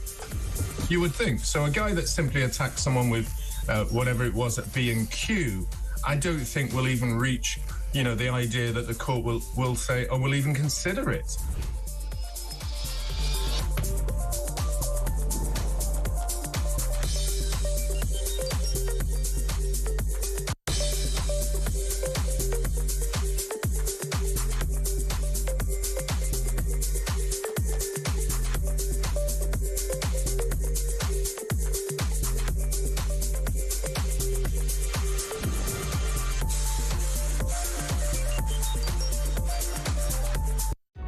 Across the UK, on DAB+, on YouTube, on the app, on your mobile, the home of common sense. This is Talk. Well, it is just over 24 hours to go until the fight of the year in Riyadh in Saudi Arabia, and we're going to talk to Riyadh? Sorry, that's how I pronounce it. Apologies. Spencer Oliver is there. He's TalkSport's boxing correspondent, a former European boxing champion himself. This is a huge heavyweight clash taking place in Saudi Arabia. I know the weigh-in is just moments away, Spencer. For anyone who has no idea, perhaps like myself, can you tell us why Usyk versus Fury is a big deal this weekend? What's their history? Absolutely. Listen, it's a huge fight this weekend. Tyson Fury versus Alexander Usyk. The rematch. Anyone knows the first fight back in May? It was very, very close. Went down to the wire. Both guys were in trouble through the fight. Tyson Fury, especially in that 9th round when he got knocked down. The controversy on whether it should have been stopped or not. He made it through the round, fought back, and he narrowly lost the fight. And there's a real interest here and a real intrigue. We're at the ceremonial weighing now. The official weighing was done earlier on. The ceremonial weighing for the fans, and as you can see behind me here, the fans have turned out. They're singing Tyson Fury songs. Just to my right here, actually, we've got Tyson Fury's son and his mates. Everyone is here. There is a real atmosphere out here. I've never seen anything like it in Saudi Arabia before. Riyadh season have really gone for it here. It's going to be a huge, huge fight on Saturday night. Well, and it's going to happen very, very soon. I mean, Usyk beat Fury on points last time. Do you expect something similar to happen this time? What's your prediction?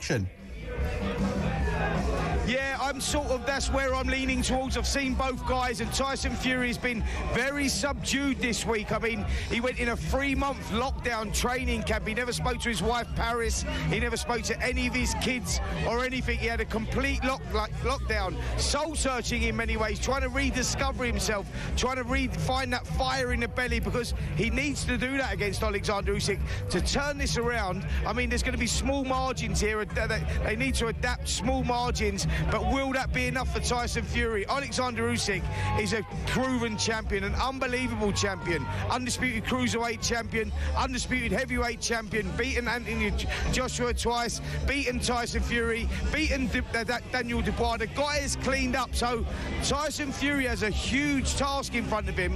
But for the first time yesterday, when they come head to head, they had 11 minutes stare-off. I've never seen anything like it. 11 minutes. Then they broke up, and when we saw Tyson Fury come out of his shell, he started being loud, he started being brash, the Tyson Fury of old, and maybe we needed to see that. But this is an intriguing fight, guys, because Fury's never had to deal with defeat before. He's coming back from that for the first time, so until that first bell rings, we won't know what Tyson Fury we're going to get.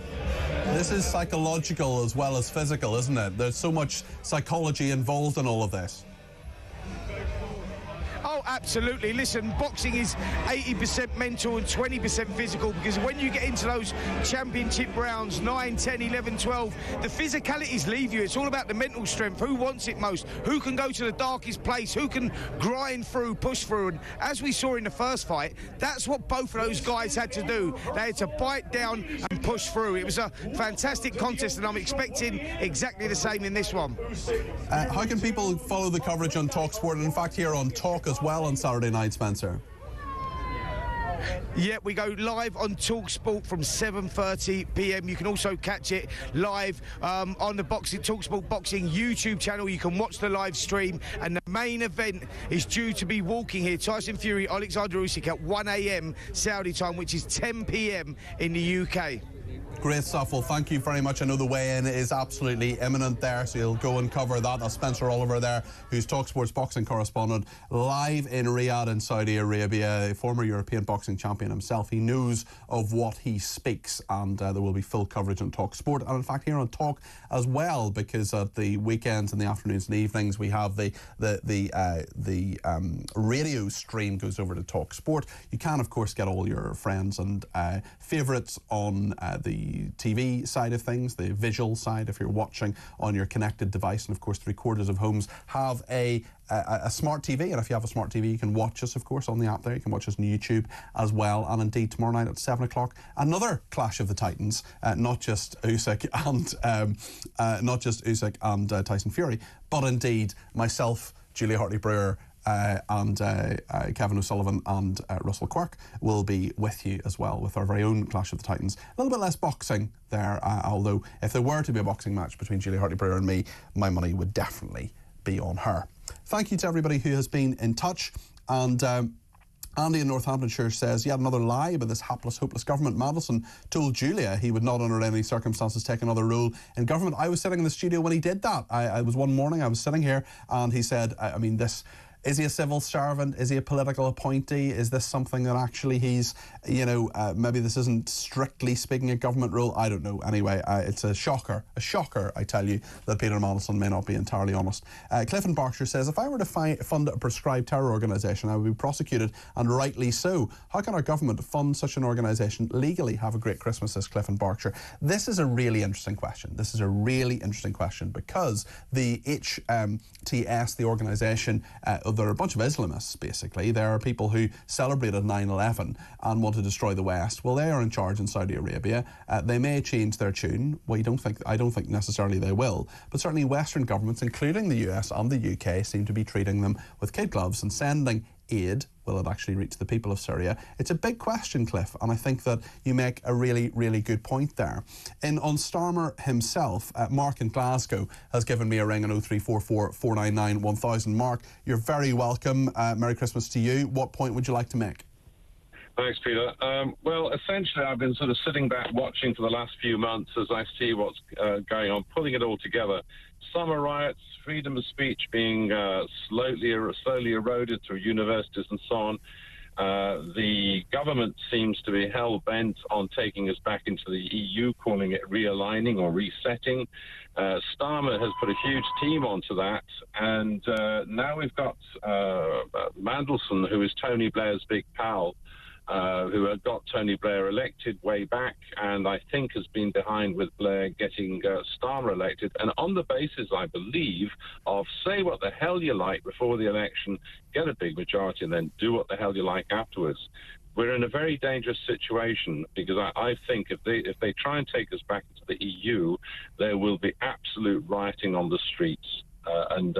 But he's shown himself very willing to slap people in prison if it's what they call right-wing riots.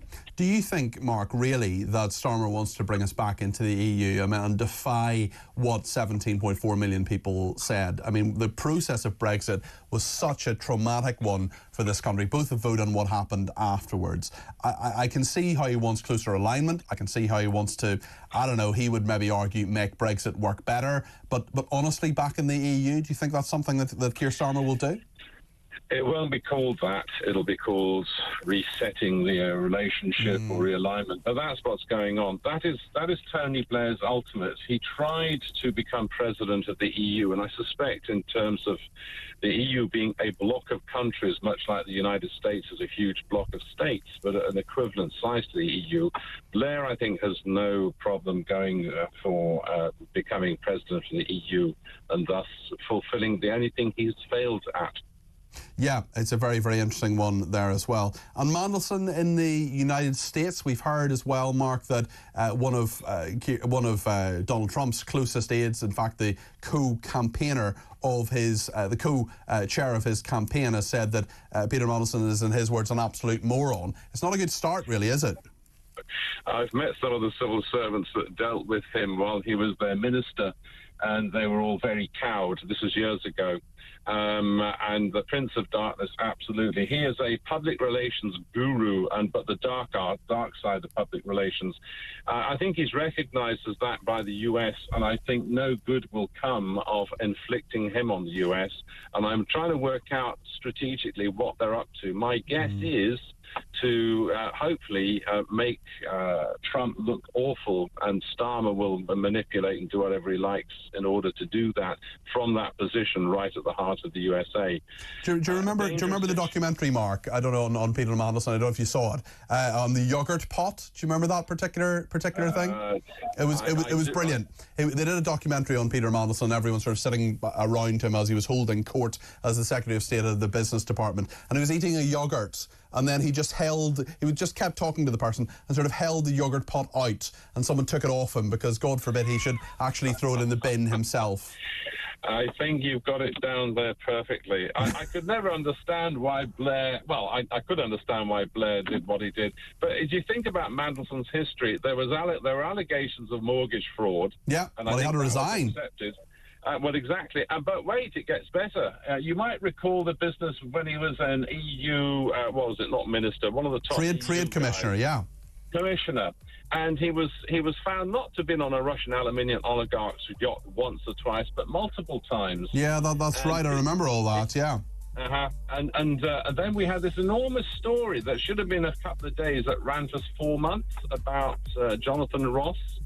I remember all that, Mark. It was all a long time ago, but certainly been a controversial character. Mark, thank you. We've got to go to the news, but appreciate Mark in Glasgow's contribution. And just before we go to the news, we're going to talk more about Peter Mandelson after it. I just want to say a very happy 12th birthday to Charlie Cardwell, who is my nephew. He's up there in Lytham in Lancashire. I love him very much. I'm very proud of him, and he is 12 today. So a very happy birthday to you.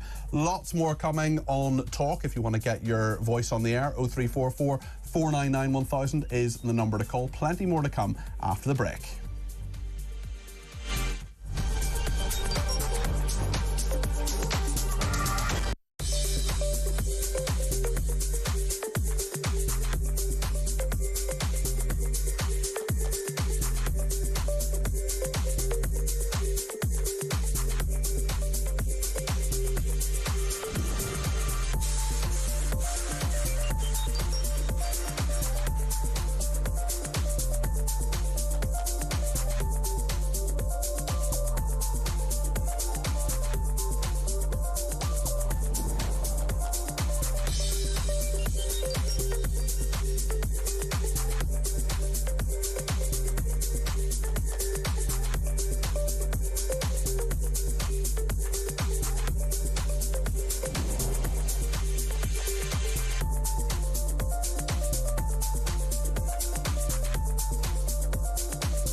across the UK, on DAB+, on YouTube, on the app, on your mobile, the home of common sense.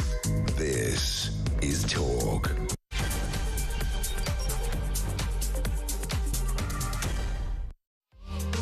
Thank you to everybody who has been in touch. This is Talk Drive. It's Friday evening and there are 23 million people driving home, getting on the train, getting on a bus to get home for Christmas. It is the last working day of the year for many, many people. If you're one of them, stick with us because there's lots to discuss between now and 7 o'clock. We're going to talk to Andy Preston, who is the former Mayor of Middlesbrough, in just a second, and one of our valued political commentators. Brian's been in touch on WhatsApp as well, 0344 499 1000, saying, what was the point of that liaison committee grilling for Starmer? We've talked about that as well. We talked about Lord Mandelson becoming the ambassador to the United States. He will do that in the new year. A reaction already from one of Trump's senior acolytes who's called Peter Mandelson, and I quote, an absolute moron. Well, could there be a diplomatic spat even before Peter Mandelson is officially a diplomat? It seems there is. We'll talk about Sue Gray as well, the civil servant who investigated Partygate, went on to become Keir Starmer's chief of staff. She is now a baroness and will be joining the House of Lords. And Keir Starmer himself says he has no regrets about any decisions he has made. We'll talk this hour about the man who is charging his family and friends £75 for Christmas dinner. There won't be any turkey, and the man's wife thinks he's mad, but he's not worried about being labelled a Scrooge. We'll talk to Simon Calder, the travel correspondent of The Independent and guru of travel broadcasting, who will tell us about train drivers' pay rises making travel chaos worse, the worst railway stations for cancellations, and the Christmas traffic could be the worst in years, apparently. Today, as I say, is Frenzied Friday. Stay with us here on Talk. We're going to get through all of that. We're going to give you the news you need. 0344 499 1000 is the number to call. Get your voice on the air between now and 7. We'll have time for calls as well. You can text me at 72222 with the word Talk in your text. You can tweet me at talkTV or follow me at Peter Cardwell. Loads to discuss between now and 7 when Kevin O'Sullivan takes over. Stay with us here on Talk.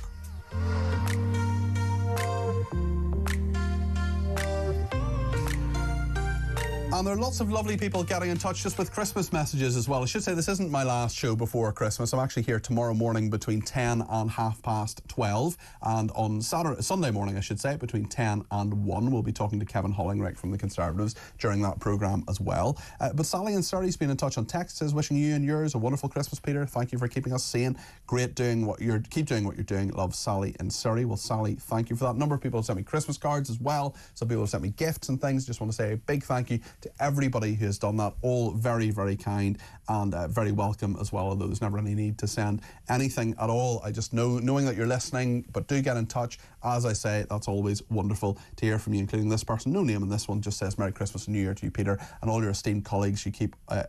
You all keep us well and honestly informed over the year. Talk is number one for sure. Well, thank you for that.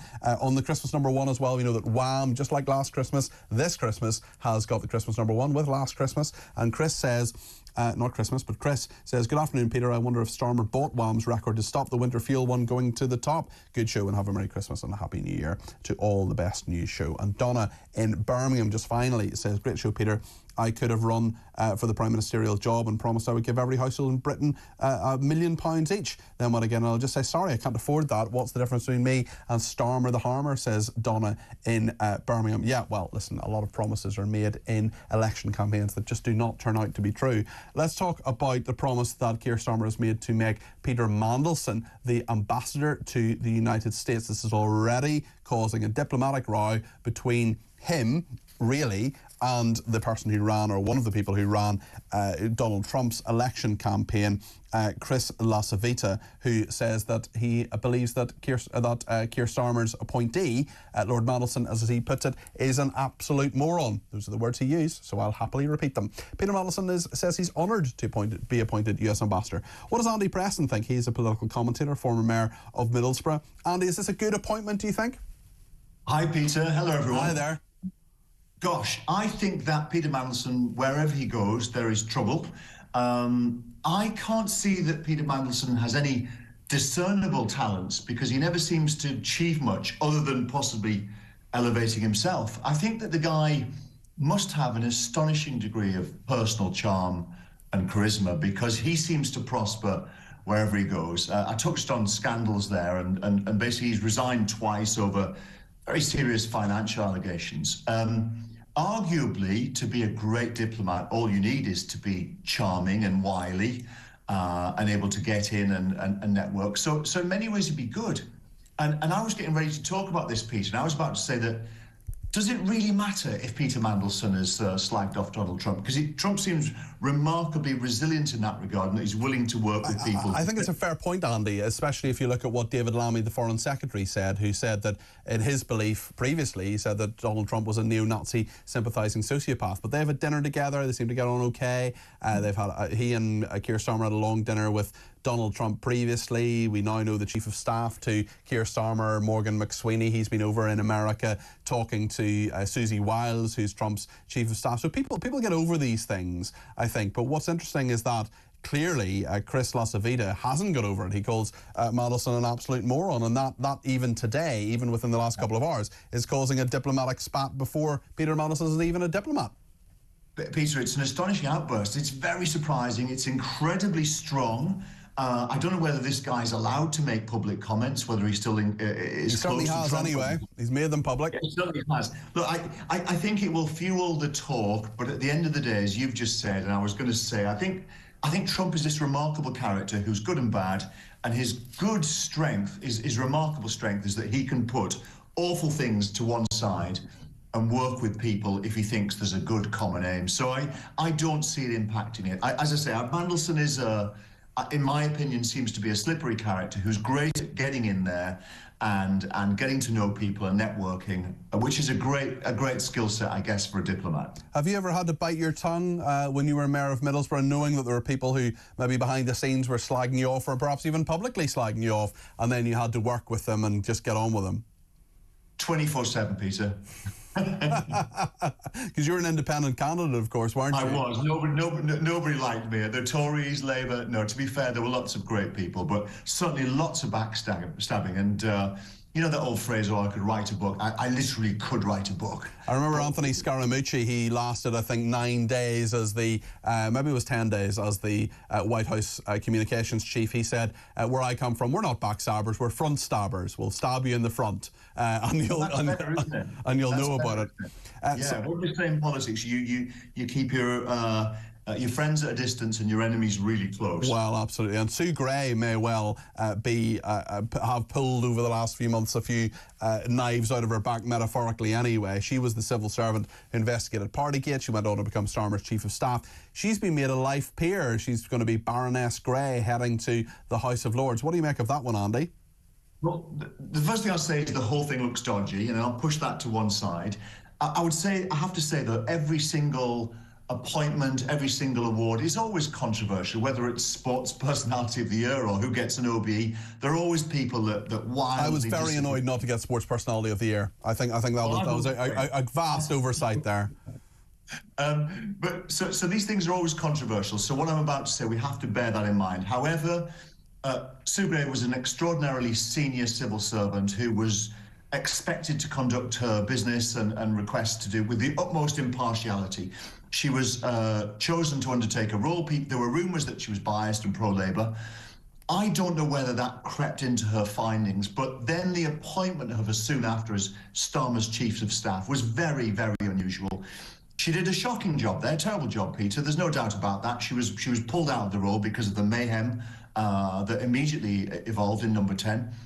And now she's in the House of Lords, and it just cements in the public's mind this idea that basically, if you're in the right gang, if you hang around long enough, you get looked after in a massive way.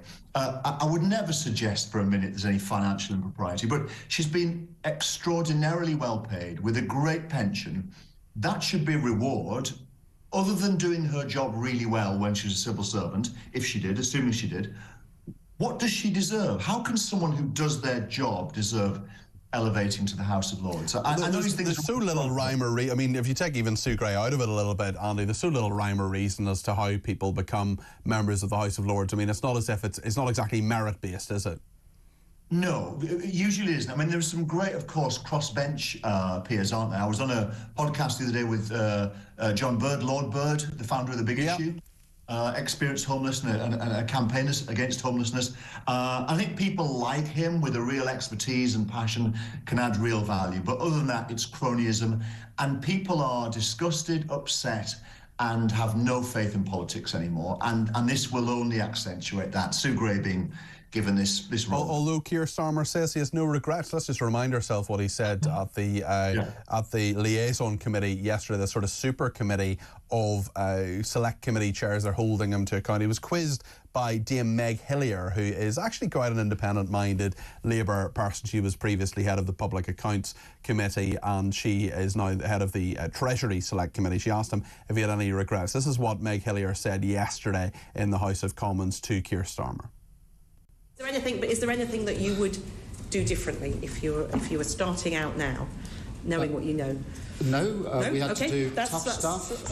We're getting on with it, and I'm very pleased to be delivering from a position of power rather than going around the divisional biz losing every night. I've had too much of that. Well, thank you very much. Well, that's Keir Starmer saying he had no regrets. Andy, if you were in that position, if you were being grilled when you were Mayor of Middlesbrough, would you have said, no, I've no regrets, everything's fine, everything's perfect? Perhaps it took him by surprise that he was asked that question, but I don't think there'd be too many people who would argue that every single thing that Keir Starmer has done the last 5.5 months has been absolutely perfect. I think to say no regrets is a really dumb thing to say, Peter. No one believes it, even his biggest fans. But then I suppose it's, well, what do you regret and what do you say was wrong, and are you going to reverse the policy maybe on winter fuel or something like that? Well, I think the public understand that you're a politician, you have to appear strong and you can't appear too uncertain or think that you've done everything wrong. But people love a degree of vulnerability and a willingness to admit that you are human and you make mistakes. And he doesn't even need to name the policies, but he can talk about how he could have done some things a little bit better. I mean, we could all reel off 7 or 8 things. The biggest thing that he and Rachel Reeves have done is absolutely knacker what was already a fragile economy by being so extraordinarily pessimistic from day one until now. And you know, there's talk of the Bank of England. Bank of England said that there will be zero growth, stagnation. Yep. It's going to be much worse than that, Peter. Yeah, it said as well that there's heightened uncertainty in the economy. That's from the Monetary Policy Committee. And Andrew Bailey, the Governor of the Bank of England, says there would be a gradual approach to cutting interest rates because of concerns over the impact of tax rises and a higher minimum wage. That is not a ringing endorsement of what Rachel Reeves did in the budget. And there'll be many other people, including people with a lot less power and influence than Andrew Bailey, people who are the backbone of this country, running those small businesses, who are facing these huge national insurance rises. Yeah, I spent time yesterday with some guys who work in recruitment. They run big recruitment agencies, and they say that the landscape has changed monstrously. It was slowing down a little bit in the spring, but actually in the build-up to the budget and post-budget, the world, in terms of hiring, has changed massively. There's a much, much gloomier outlook. It was already uncertain. It was already shaky, but the demeanour, the language, and the dour nature of Keir Starmer and Rachel Reeves has absolutely knackered things. And the Bank of England talking about stagnation, I would be amazed if we aren't going to be in a proper recession. And I'm sorry to be gloomy this close to Christmas. I'm sure we can get out of it. But I think they've talked us into this, and I think that we need new people in charge who have a more realistic yet upbeat approach to communicating with the public. Well, I don't think it's going to happen for a while, Andy. Thank you very, very much indeed. Merry Christmas to you. That's Andy Preston there, political commentator, former Mayor of Middlesbrough himself. He knows of what he speaks. Thank you to Jane. He says, let's see what happens in January when Donald Trump becomes president. I'm sure he will have plenty to say about Starmer, his cabinet, and others. I would imagine he will, and many other issues as well. I seem to have upset Nick, who says, shame on you. How dare you say it's the last working day before the Christmas break? What about shop workers, emergency services, and dustmen, to name a few? It's only the last day for people like you, pen-pushing blotter jotters. Well, I don't push pens, I talk, and also it's not my last day. My last day is Sunday, actually, and then I'm off for a week, and then I'm working over the New Year period. So I'm very familiar with odd working patterns that are perhaps not the usual 9 to 5, Nick. And yeah, you're absolutely right to point out that there are loads of people who don't stop today, but for many, many people, this is the last working day of the year, because many people will take 10 days, even 2 weeks off over Christmas. Loads of schools schools are stopping. Loads of different businesses will stop for Christmas now. So, I mean, you can say shame on you, Nick, if you want to, but I think I'm talking about the majority of people. I'm not talking about everybody, obviously, including myself, actually, because I don't finish today. But thank you for your message nonetheless, because on this programme we disagree without being disagreeable. And I shame on me, perhaps, but not shame on Nick, because he's made his point, and he's very welcome to do so. And you are too. If you want to ring me, let me know what you think of what Andy Preston was saying there, and all other guests as well. Maybe you're delighted Peter Mandelson is going to Washington. Maybe you think he'll be fantastic. Maybe you think Keir Starmer's done a marvellous job over the last 5.5 months. Or maybe, just maybe, you think those things are all complete tosh. Let me know your thoughts. 0344 499 1000. You can text me 87222 with the word talk in your text. You can tweet me at talkTV or follow me at Peter Cardwell. Send me a voice note, send me a WhatsApp text message, or give me a ring on 0344 499 1000. Next, especially if you're one of the 23 million people making the journey home for Christmas on Frantic Friday, you will get all the details you need, the news you can use from Simon Calder, the travel correspondent at The Independent. He will be talking to us next here on Talk.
Anything like this before? I mean, I don't know enough about your history really, but I mean, have you ever done anything like this, and was it hard finding a place to record it and put it out there?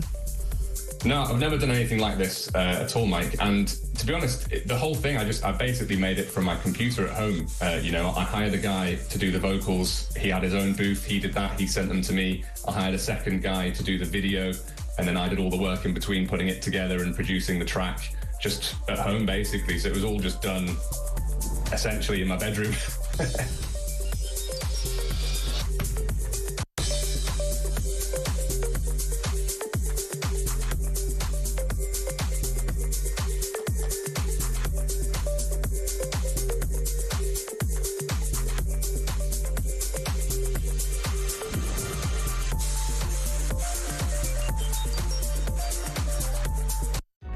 Across the UK, on DAB+, on YouTube, on the app, on your mobile, the home of common sense.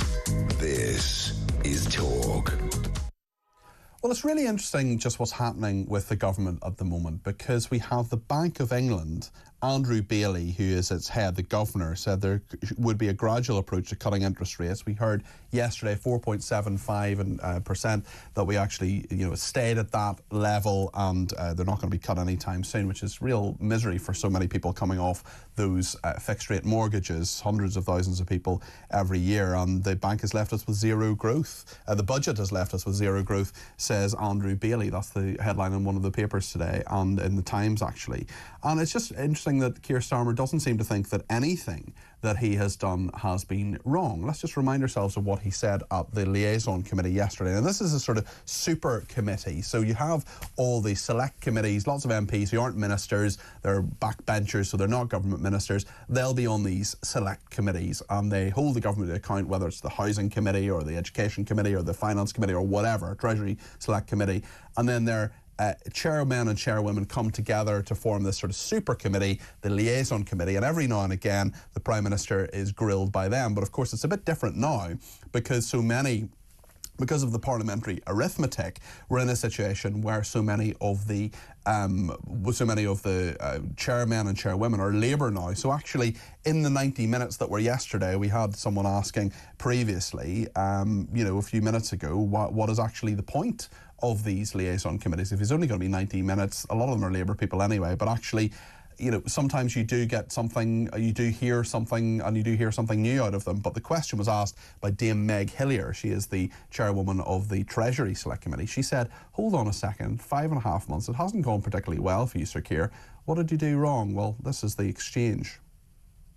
Is there anything that you would do differently if you were starting out now, knowing what you know? No, we had to do tough stuff. We're getting on with it, and I'm very pleased to be delivering from a position of power rather than going around the divisional biz losing every night. I've had too much of that. Well, thank you very much. That was Dame Meg Hillier talking to Keir Starmer. And there is this big point about scrutiny. There is this big point about how we can hold the Labour government to account. They had 411 MPs elected in July. Not all of them are still Labour MPs. Some of them have had what's called the whip suspended. You have people like Jeremy Corbyn and John McDonnell and people like that who aren't strictly speaking Labour MPs at the moment because they've upset the high command. Also upset is Donald Trump's people. We've heard from one of his senior campaign, one of the people who actually ran his campaign. We've heard from him that he's not happy with Lord Mandelson. His name is Chris Lasavita, and he has called Mandelson an absolute moron. Brian's been in touch about this and says Trump is going to punish Starmer, and in doing so punish the UK. And we're also talking a little bit later on in the programme about a story about charging your family and friends for Christmas dinner. What do you think about this? 0344 499 1000 is the number to call. And actually Emma Kenny, who's a psychologist and broadcaster, is going to be with us in just a second. But I just want to read out a couple of messages. Farsami has said, I've always taken food to family or friends when being invited to a dinner party. I think it's a polite thing to do so. It's needed to help family and friends, especially in the cost of living crisis we're all in. I love to cook, so happy to make quiches, salads, casseroles. Sammy, you're making me hungry here. So P.S. I love your programme and now watch every day. Please keep going. You're helping us all with what you say. Merry Christmas to you, says Sammy C. Sammy, Merry Christmas to you as well, and thank you for that. And yes, it does make sense to bring something around to help out, especially this time of year. You wouldn't expect that whoever you're bringing, whoever you're going to Christmas dinner for to have absolutely everything paid for. Jane also says the man gave plenty of notice he was charging them for Christmas dinner. Surely if they didn't agree, they could have made alternative arrangements by attending this gathering. They must be happy to pay. Well, let's talk to Emma Kenny. She is a psychologist and broadcaster. Emma, what do you make of this? Will you be charging people to come to your house for Christmas dinner? No, I'm really rethinking my strategy now because I don't charge people, and I'm thinking maybe he's got a point. It's a cost of living crisis and it's relatively expensive, isn't it? Yes, it is. So it all mounts up.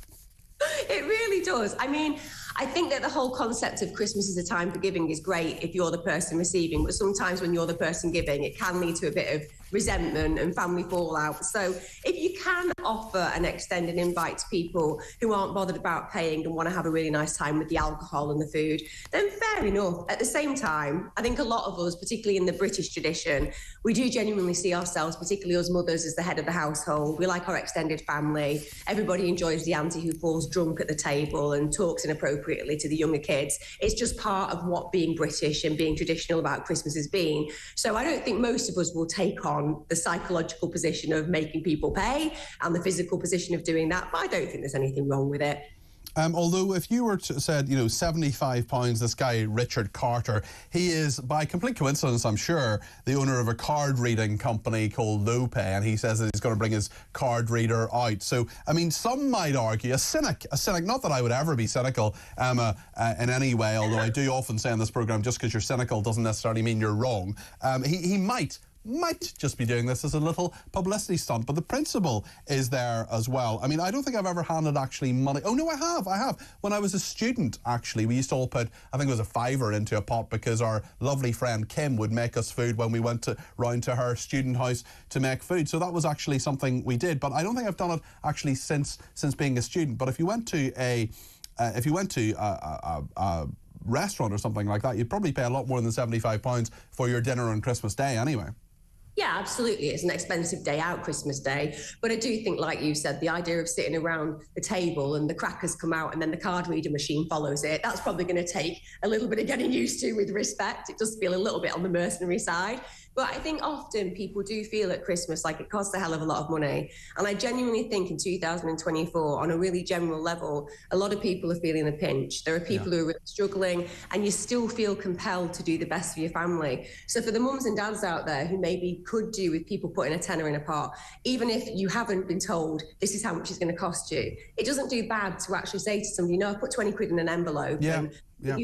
I think that's a nice and generous thing to do. And the thing about being a host is you feel like you have to do the best by your guests. And often you will go out of your way and cost yourself a lot of money doing that. And equally, all that time you're pretty panicking about the amount of money you've spent. So if somebody can just go ahead and be generous with you, that makes such a difference. And like I said, I think this year in particular, so many people I'm talking to, they really are shelving a lot of the celebrations because they just don't have the cash financially. So it can make sense to just contribute. And like you said, there's nothing more brilliant than people saying, I'm going to cook for you. But if it's costing them an arm and a leg, that ruins their day. So if you are young and you're a student, you're hanging out with your mates because you're not going home at Christmas, definitely put that £5 in a pot, because it makes all the difference to the day. I think it perhaps be a bit more than a £5 these days, but that just shows how old I am and the inflation since being a student. From a psychological point of view, Emma, is there so much pressure for people to actually kind of perform around Christmas? I mean, you're often thrust into social situations with people who, they often say you can choose your friends, you can't choose your family. People who might say things that are hurtful, or even just perfectly reasonable elderly relatives who might sort of make embarrassing inquiries into your circumstances or love life or any of that sort of thing. And all the while, there's the huge pressure of putting a Christmas dinner together for those who are hosting. Yeah, I think at the moment as well in our society, we have this psychological position where if you have differing points of view, you have to not like each other. It's ludicrous. It's a really bad message to give. The truth is that every human being is more similar than they are different. So Christmas should be about trying to accept that, particularly people with age demographics and chronology differences to younger generations, they're going to have different points of view. And you know what? Maybe it's worth listening to those older people's points of view. You might not agree with them, but they've got a lot of wisdom. They've gone through a lot of years. They've gone through a lot of shifts in their idealistic position. And it's kind of helpful to not get back into those stuck positions of going home and saying, now I'm a 50-year-old person, I'm still acting like a 15-year-old because my mum reminds me of what it was like when I was a kid living at home. That happens. We know that.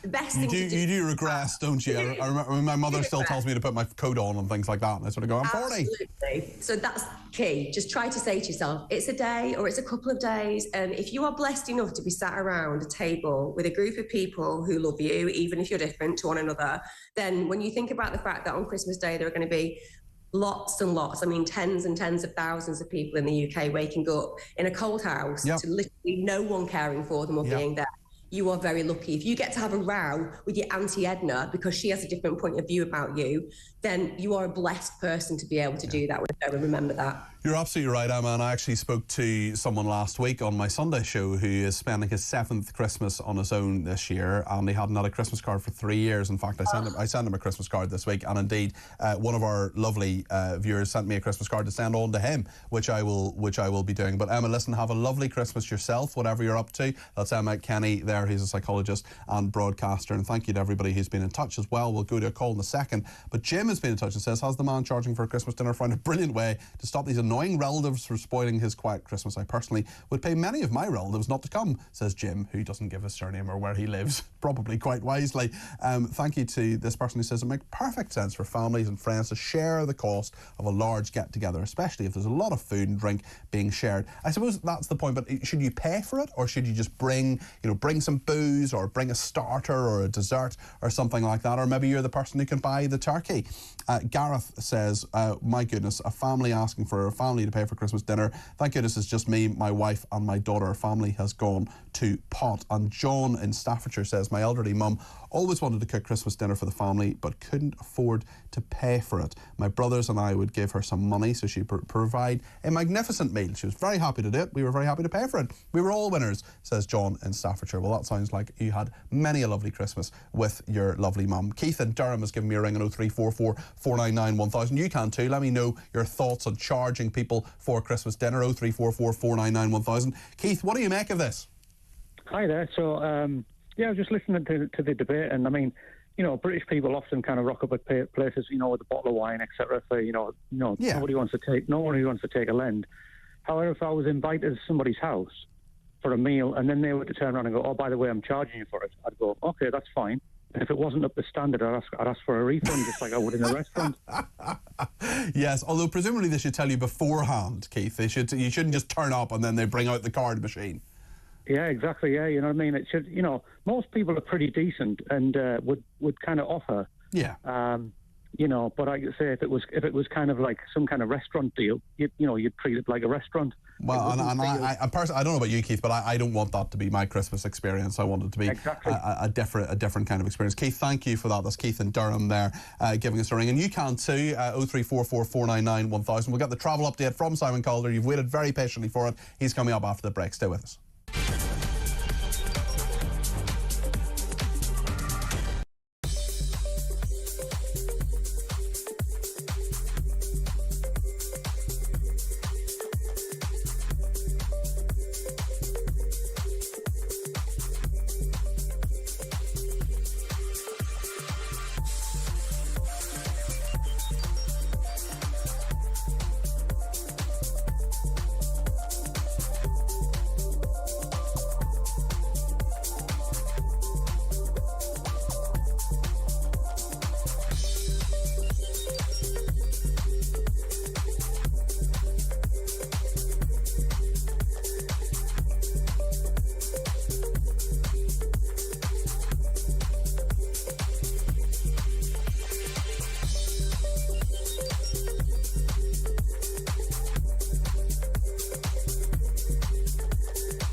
Across the UK, on DAB+, on YouTube, on the app, on your mobile, the home of common sense.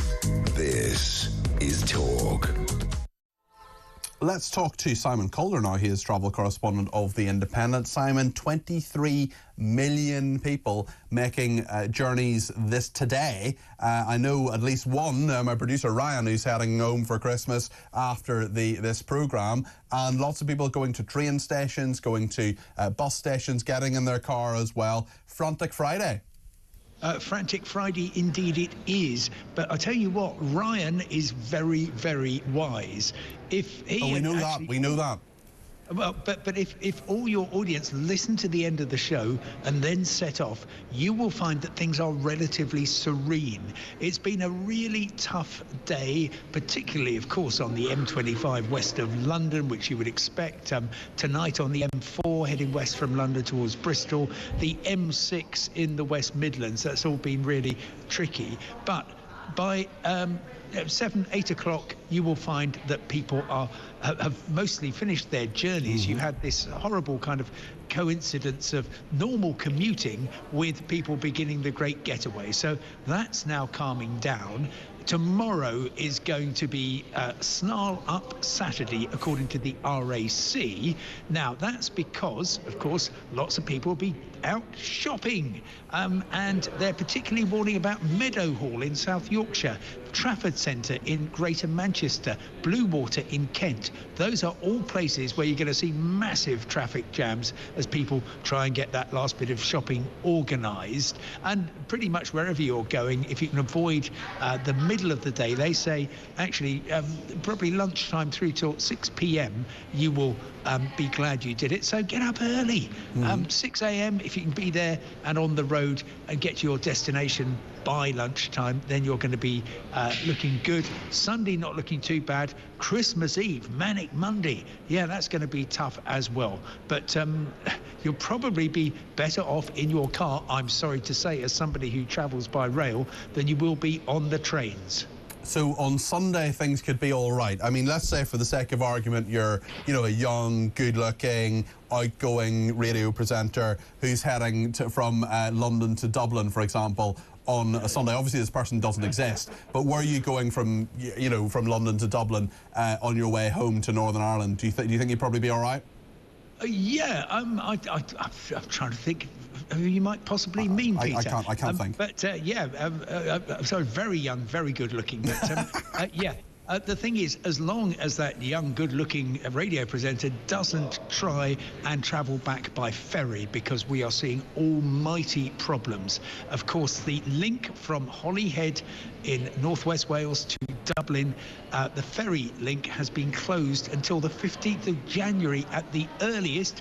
Bear in mind, this is the main link between Great Britain and the island of Ireland.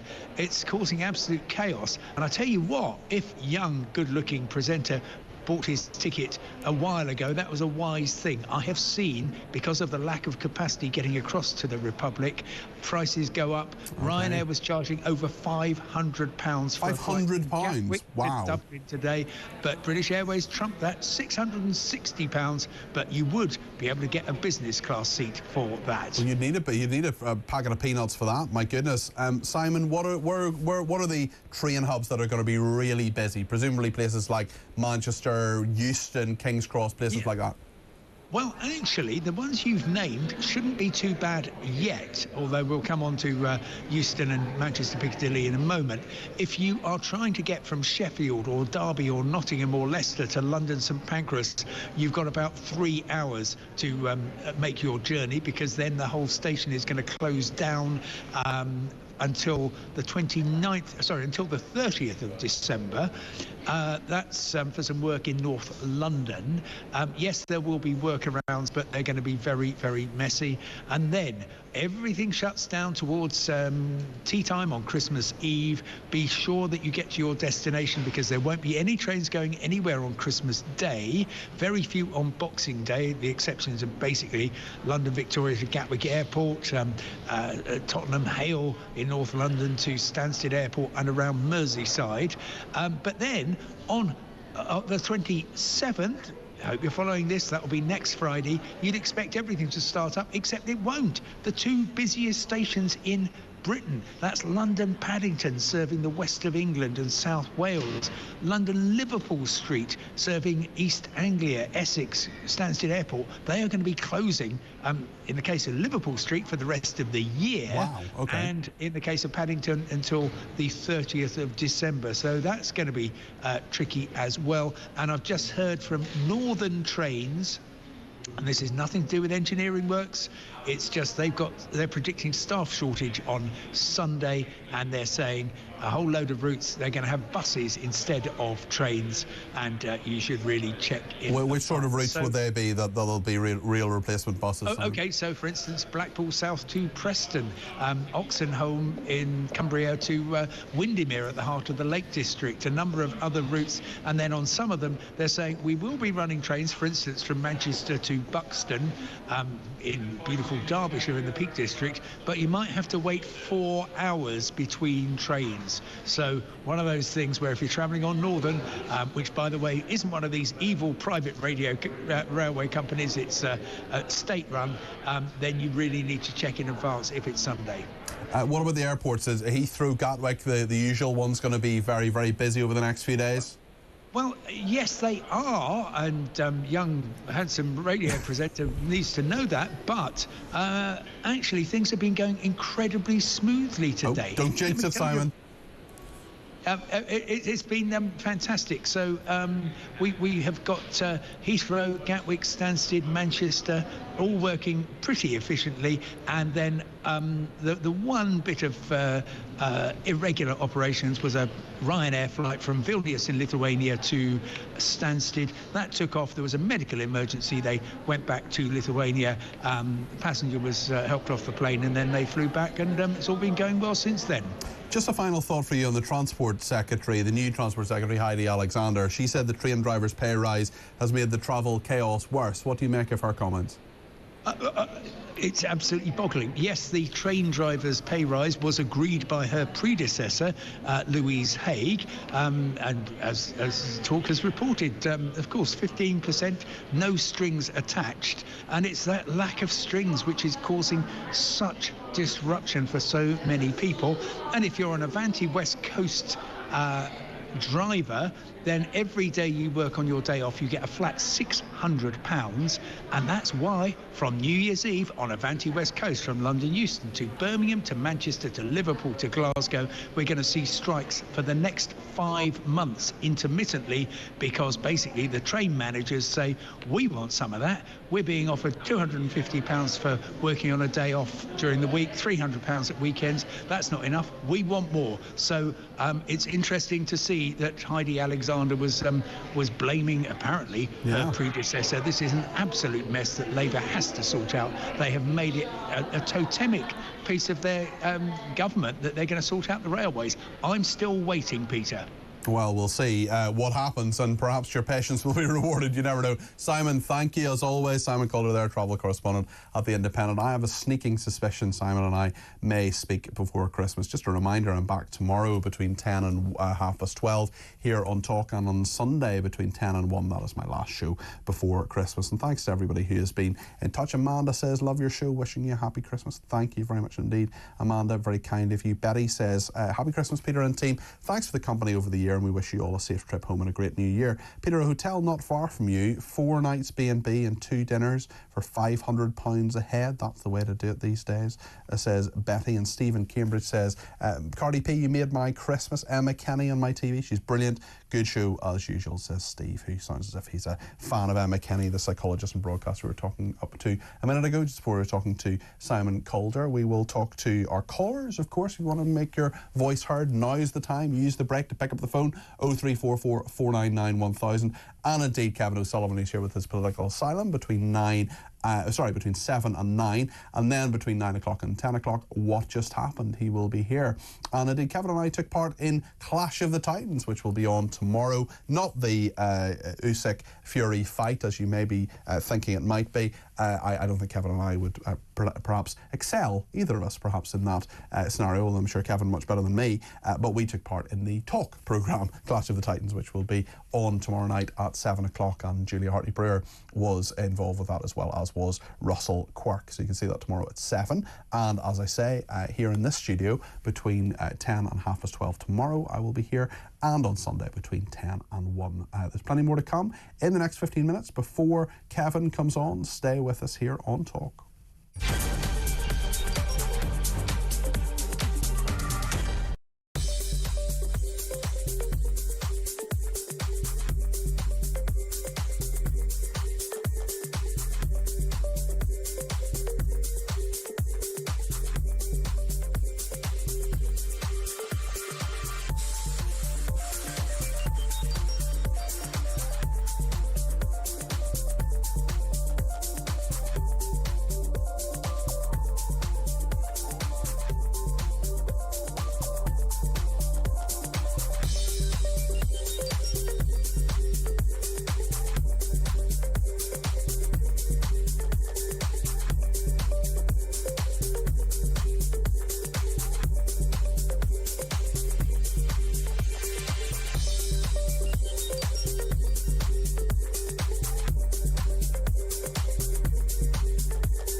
anything like this before? I mean, I don't know enough about your history, really, but, I mean, have you ever done anything like this, and was it hard finding a place to record it and put it out there? No, I've never done anything like this at all, Mike. And to be honest, the whole thing, I basically made it from my computer at home. You know, I hired a guy to do the vocals. He had his own booth. He did that. He sent them to me. I hired a second guy to do the video. And then I did all the work in between, putting it together and producing the track just at home, basically. So it was all just done essentially in my bedroom.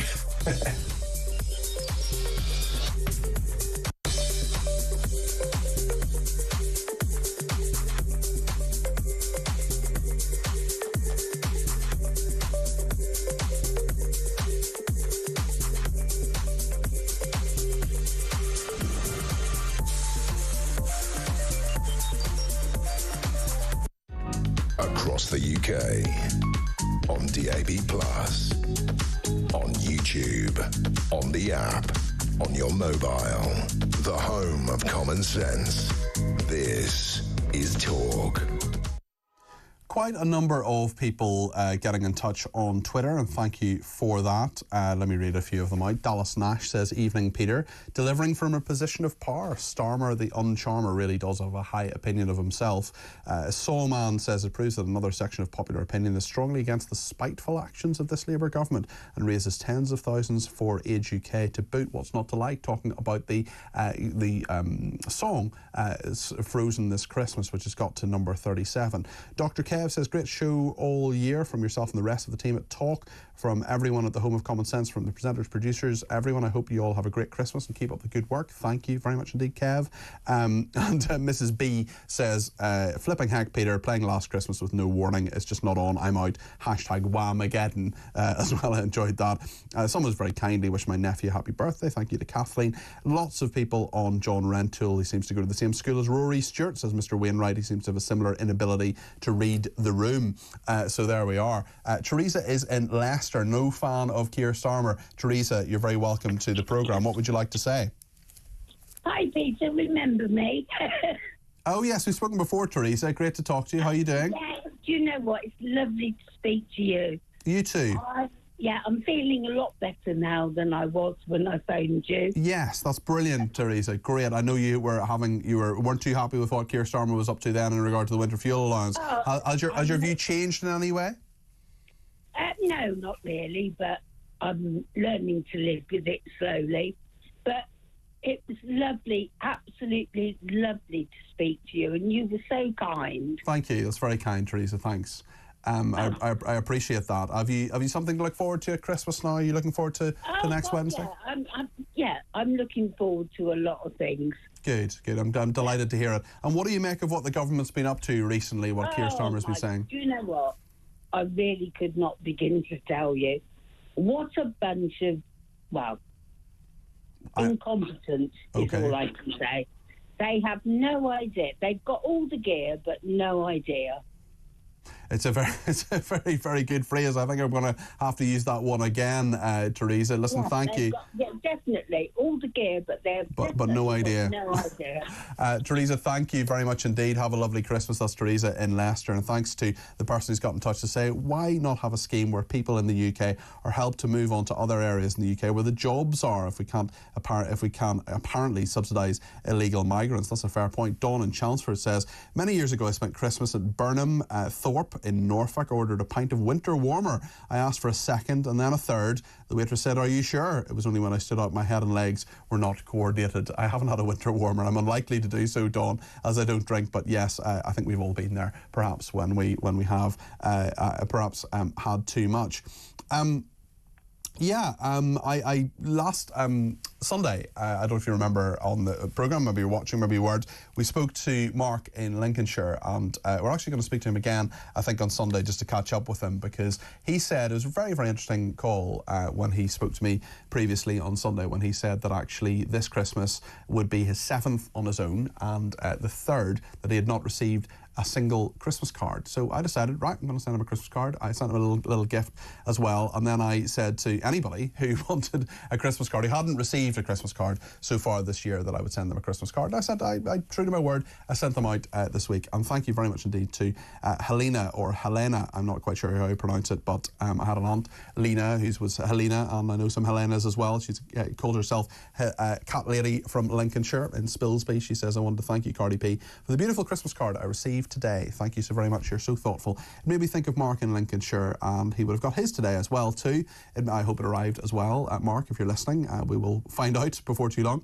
It made me so happy when I opened it and realised who it was from. I can only imagine that other people you've sent cards to will be just as delighted, and no doubt it will have made their Christmas. This is a potential lifesaver to someone you know. Just know that someone cares and made the effort. Have a fabulous Christmas yourself, and don't change a single thing about yourself. You're a beautiful soul, and easy on the eye too. Very best wishes, says Helena. So that's very kind of Helena. Thank you for that very much indeed. And listen, it's a small thing to do, but actually still now, as we sit here on the Friday, you're too late for second class post. But if there is someone who you perhaps think, will I send them a card, will I not?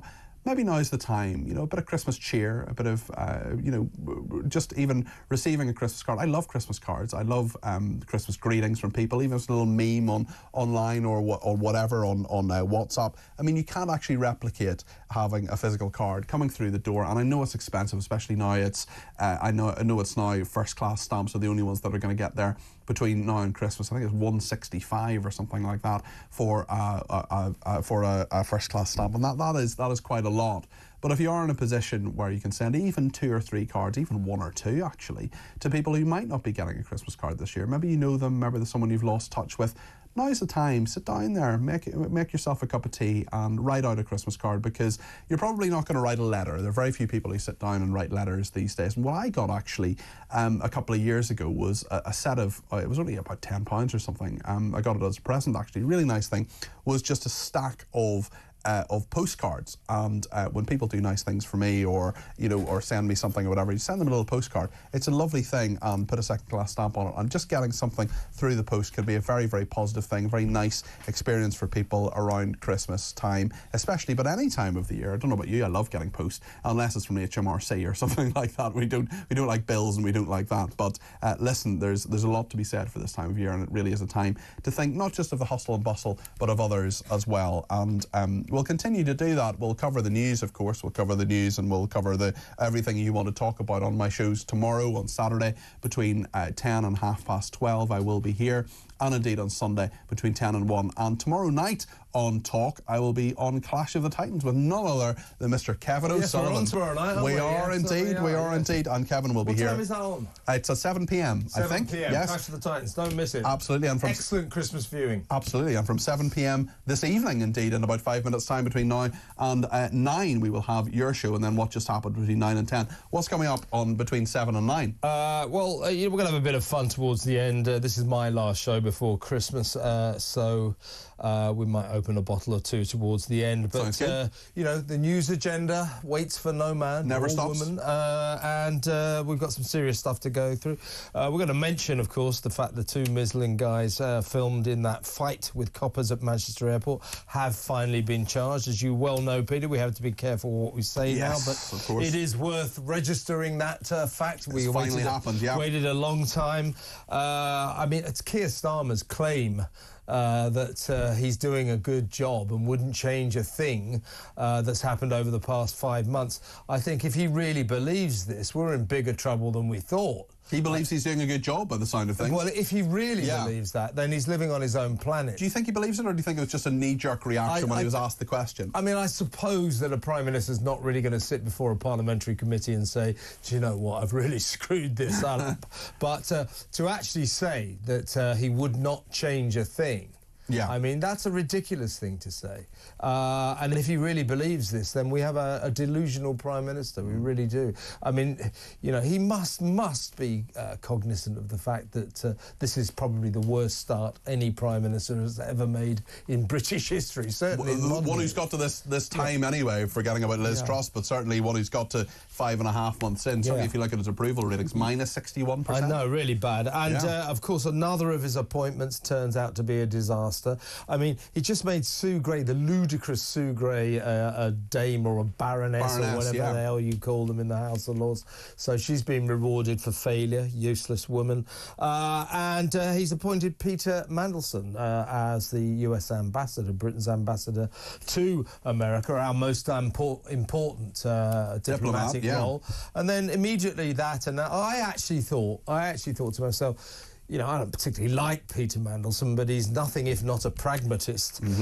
So perhaps that he was quite a good appointment. And then, instantly after he's appointed, out comes this audio of him calling Donald Trump a white nationalist. None of these lefties, none of these Labour people can, you know, wind their neck in. I mean, they were all climbing on the on the bus to sort of say, oh, Donald Trump's so terrible. You might have thought that Peter Mandelson might have been a bit more skillful than that, but no, he's just the same as the rest of them. Can't wait to signal his virtue. And immediately, Trump's campaign manager has just said, we don't want this moron. Well, he's called him an absolute moron. Yeah, we don't. And actually a number of people getting in touch on Twitter as well with photos of him with Jeffrey Epstein and stuff as well. That, of course, that was a friendship that existed as well. So thanks to people for reminding me about that as well. Yeah, indeed. And we'll also, I mean, I don't know if you saw Newsnight on the BBC last night. I don't advise tuning into Newsnight, but if you did, was probably asleep. But Diane Abbott was extraordinary on it. I mean, she's just having a massive go. I saw the clip. She didn't miss and hit the wall. Yeah, she's just